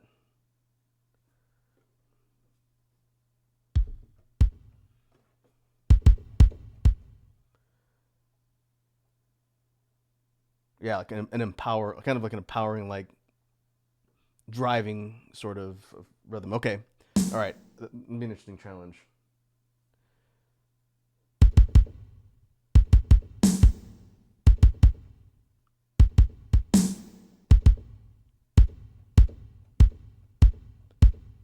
We could go a simple 4/4. 1, 2, 3, 4. We got to make sure we don't get into Imperial March territory here. Here, heavier kick, maybe with a little bit of reverb on it.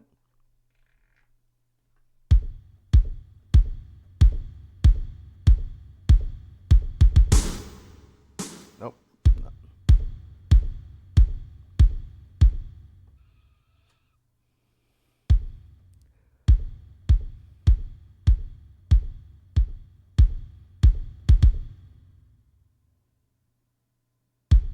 Yeah, that's what I was trying to do, Red Dragons. Like 1, 2, 3, run. Oh, I see. 1, 2, 3.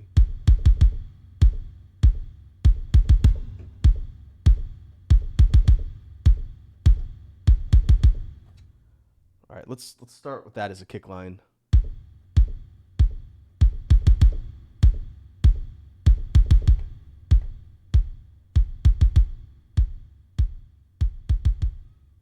Oh, that's really loud.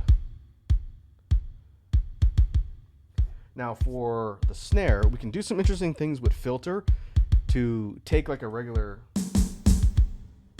snare sound, and by adding some distortion over it, on camera,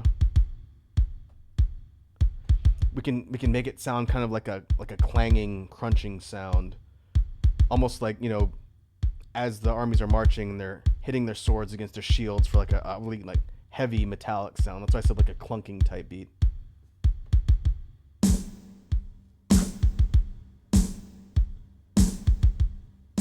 Like that, but we can see how we can change the sound a little bit.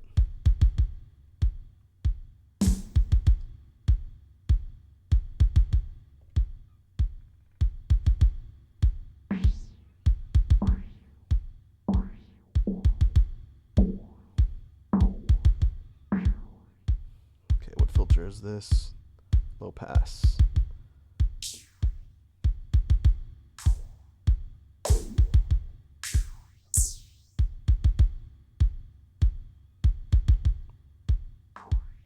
Low pass might work. This won't be the only layer on the snare, but I kind of want it to have that kind of echoing, like resonating sound to it. But it's gonna need to be like way louder on the loop because the filtering muffles it quite a bit.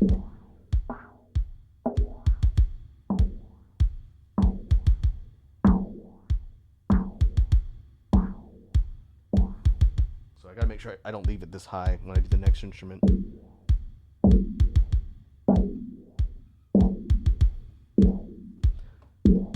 So I think what we can do is like maybe use like a tom.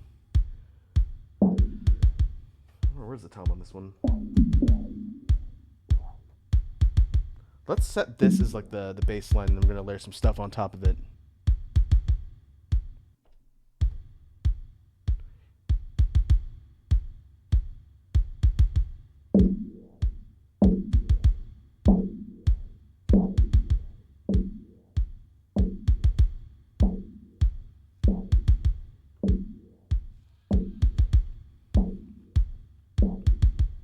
So it sounds very dull, but we want to actually add something on top too.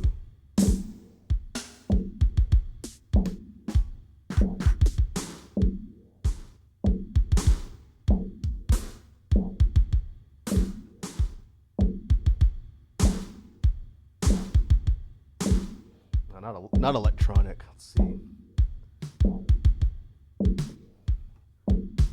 Oh, this kind of sounds like a marching drum. Could add a little delay.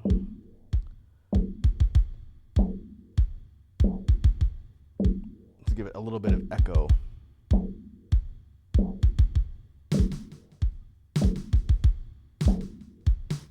Less.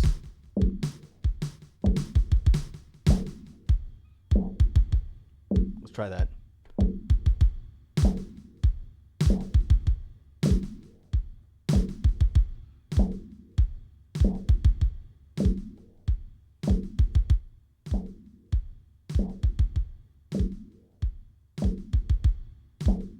Might need to be a little bit louder.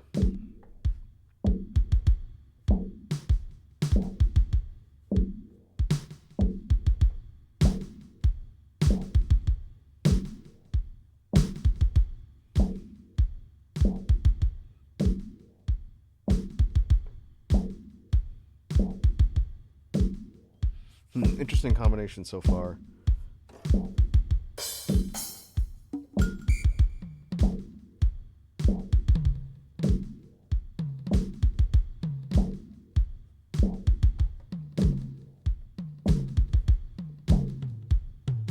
There's the lower toms. I thought was putting an additional layer of toms again, kind of make it sound like a bunch of feet hitting the ground.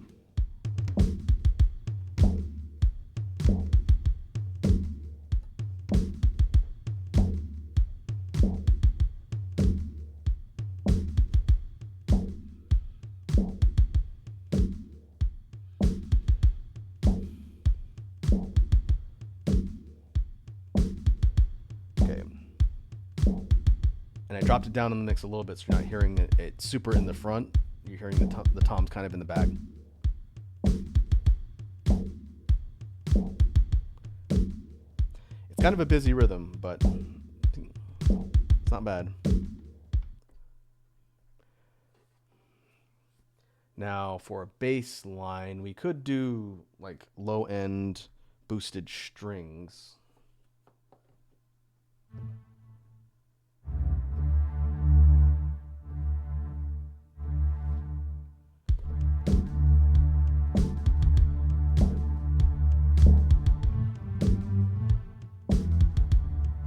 Thinking low key.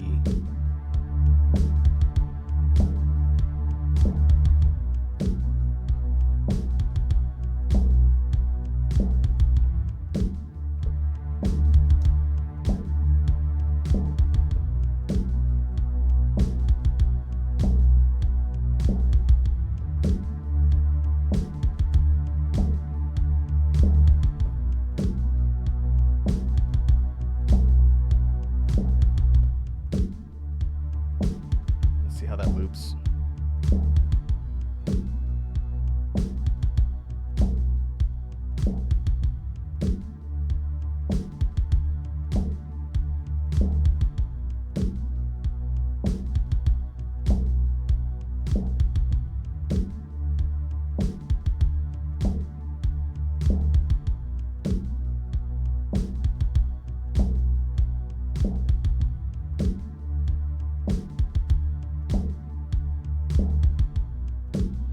You could even add timpanis, which I think they're pretty close to the other percussion. If you want like a really booming, like heavyish sound.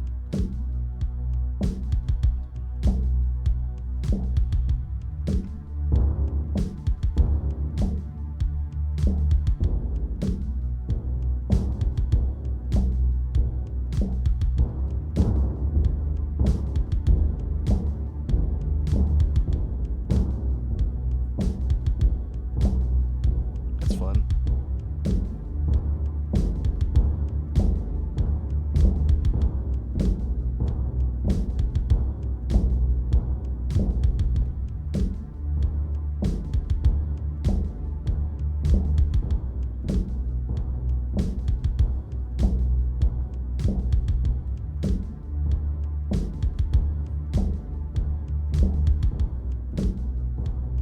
Let me fix the rhythm on that slightly.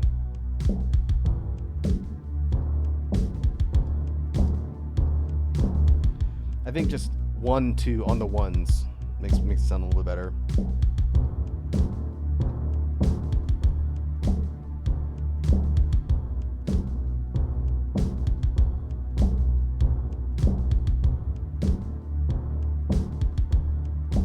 Makes it sound like there's a big like herd of heavy war animals in the ranks.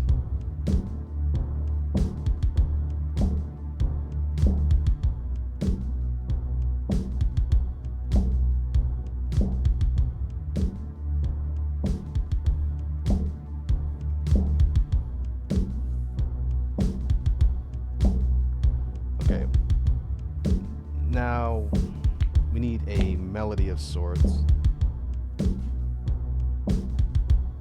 I got an idea.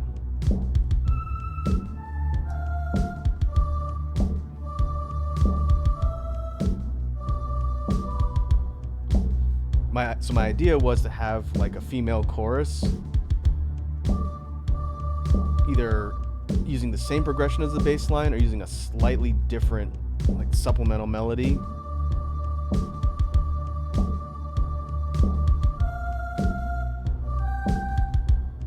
Maybe going up.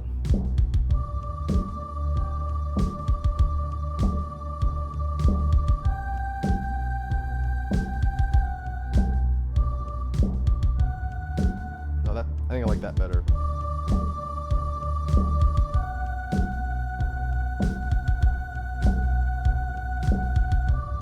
Kind of sounds like there's a whole pack of ladies singing like the war cry from within the ranks of the army that's marching.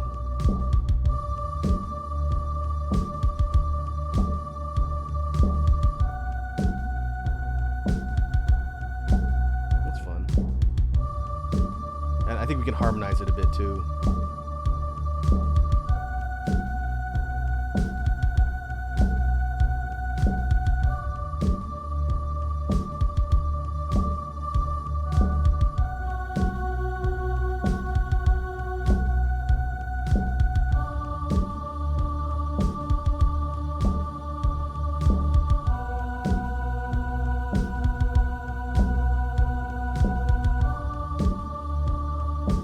I think it needs to be a little bit lower. Yeah.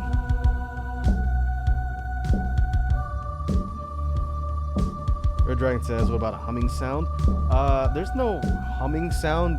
The closest we could get would be like a bass line, because there's no like closed mouth humming instruments that I've seen on here. It's either like sung choir like this or regular instruments.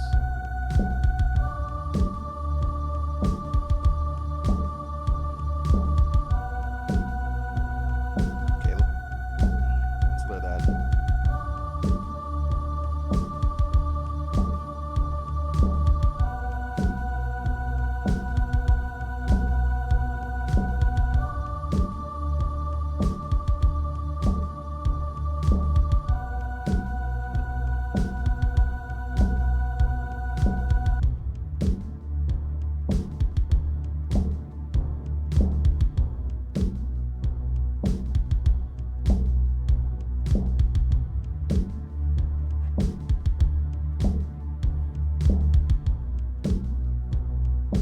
This would actually be a really good theme for like an RPG release, which we are not on scheduled to do this year.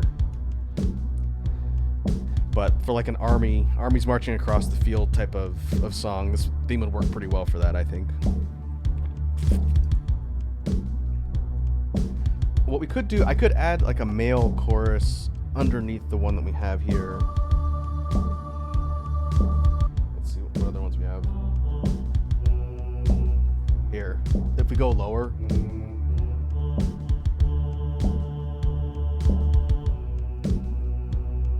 Have it follow the same progression as the harmony.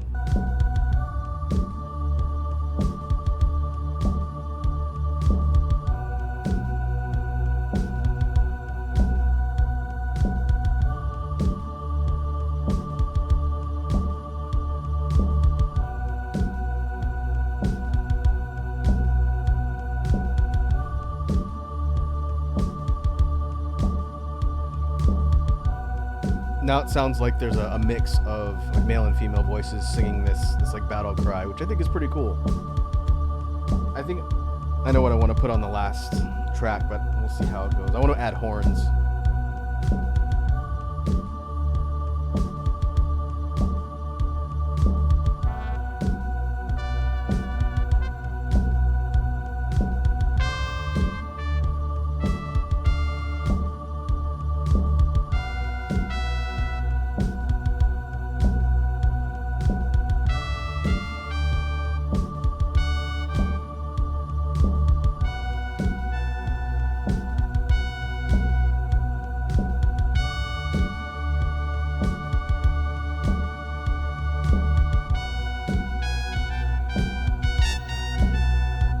That might work.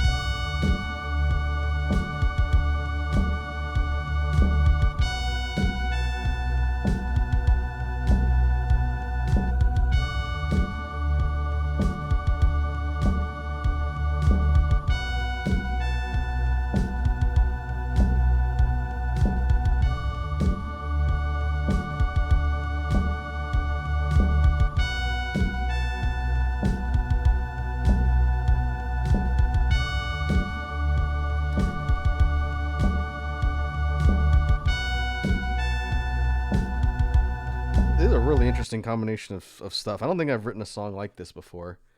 Maybe some of the stuff in Lightbane Temple might have been kind of adjacent to this, since we had the whole like armies fighting thing, but like an actual battlefield, battle march type sound I've never tried before. But it is interesting. We've got 5 tracks now, so we think about how we'd want to structure this one.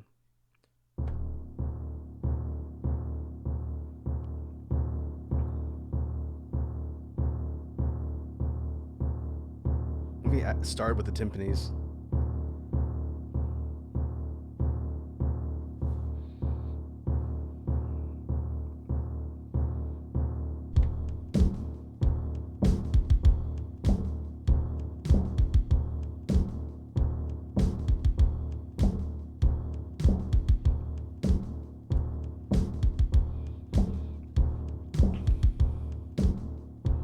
Bring in the bass.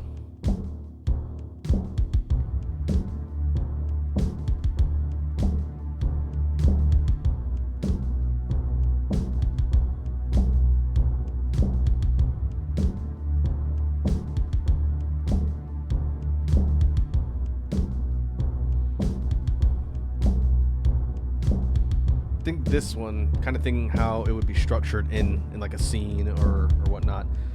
I think we'd want to have the tracks coming in order and not doing like a drop in and out or like a filter transition. So now we bring in the chorus, the choir.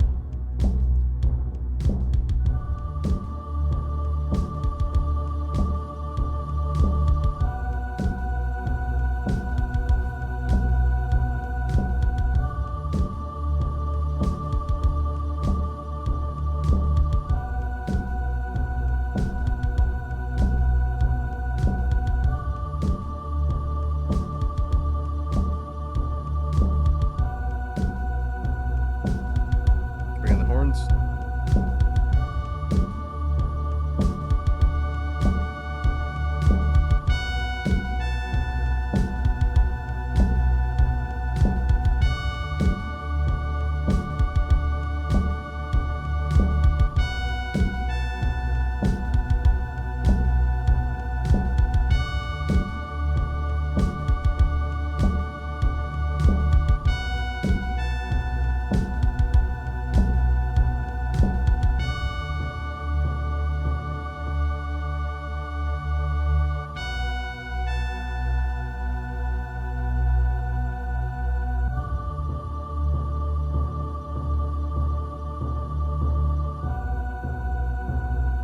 Maybe have the rhythm drop out, but we keep the timpani.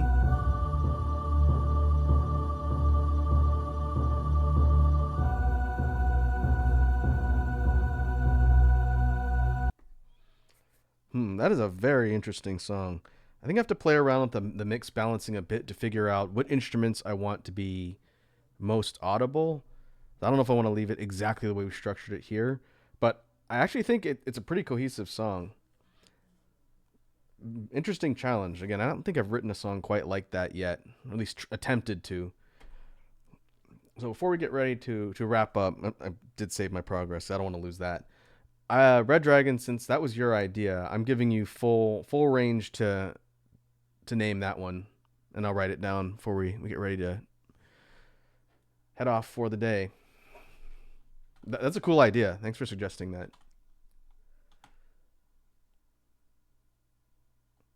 Meantime, let me see who is online that we can raid.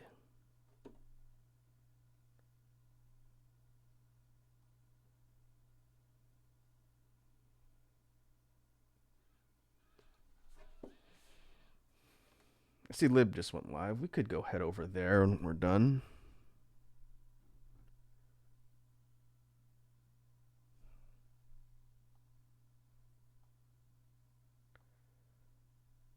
Red Dragon says March. All I got at the moment. You know what would be a cool name for a song like that? And I'll let you kind of mull it around a bit. But Conquest. That sounds like armies are marching towards the battlefield and people are about to get a bunch of pointy things. So the name that sprung to mind to me as I was listening to it was Conquest. So if you like that one, I'll write it down.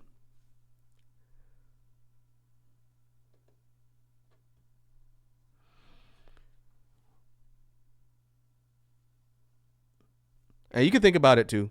You don't have to come up with something right now. I won't probably not get around to recording this one for a little while. Formation. Formation's not bad. I feel like it needs something that goes with it though. Like that describes the formation, like a phalanx type thing. So like the serpent's formation or something like that explains what it is. But yeah, we'll leave that one kind of open for now. Again, I'm giving you the rights to name that one since that was your idea and I thought it was cool. So you can always ping me on Discord if you think of something, because I'm not going to get to that one for a bit. But let us go ahead and go to outro. And we'll get ready to head over to Libstream. I'm sure it is going to be chaotic as usual. But in the meantime, thanks for hanging out. Hopefully the beatbox and music discussion was interesting. We will be back next week on a pretty regular schedule. I just don't know when yet. I think we're going to be doing a mix of probably at least one drawing stream, because we haven't done that in a bit. And we'll be doing wilds. And then I'll figure out something for the third slot. Red Dragon and I were talking about it, and I think we're gonna shelve Elden Ring for now. We'd normally be doing that next week, but I'll leave kind of some room open on the calendar going forward too for potential like Wilds collabs and stuff. But for now, we will slot everything in and see what happens. So again, thanks for hanging out, and I will catch you folks in the next one. Now let's go see how the bear is doing.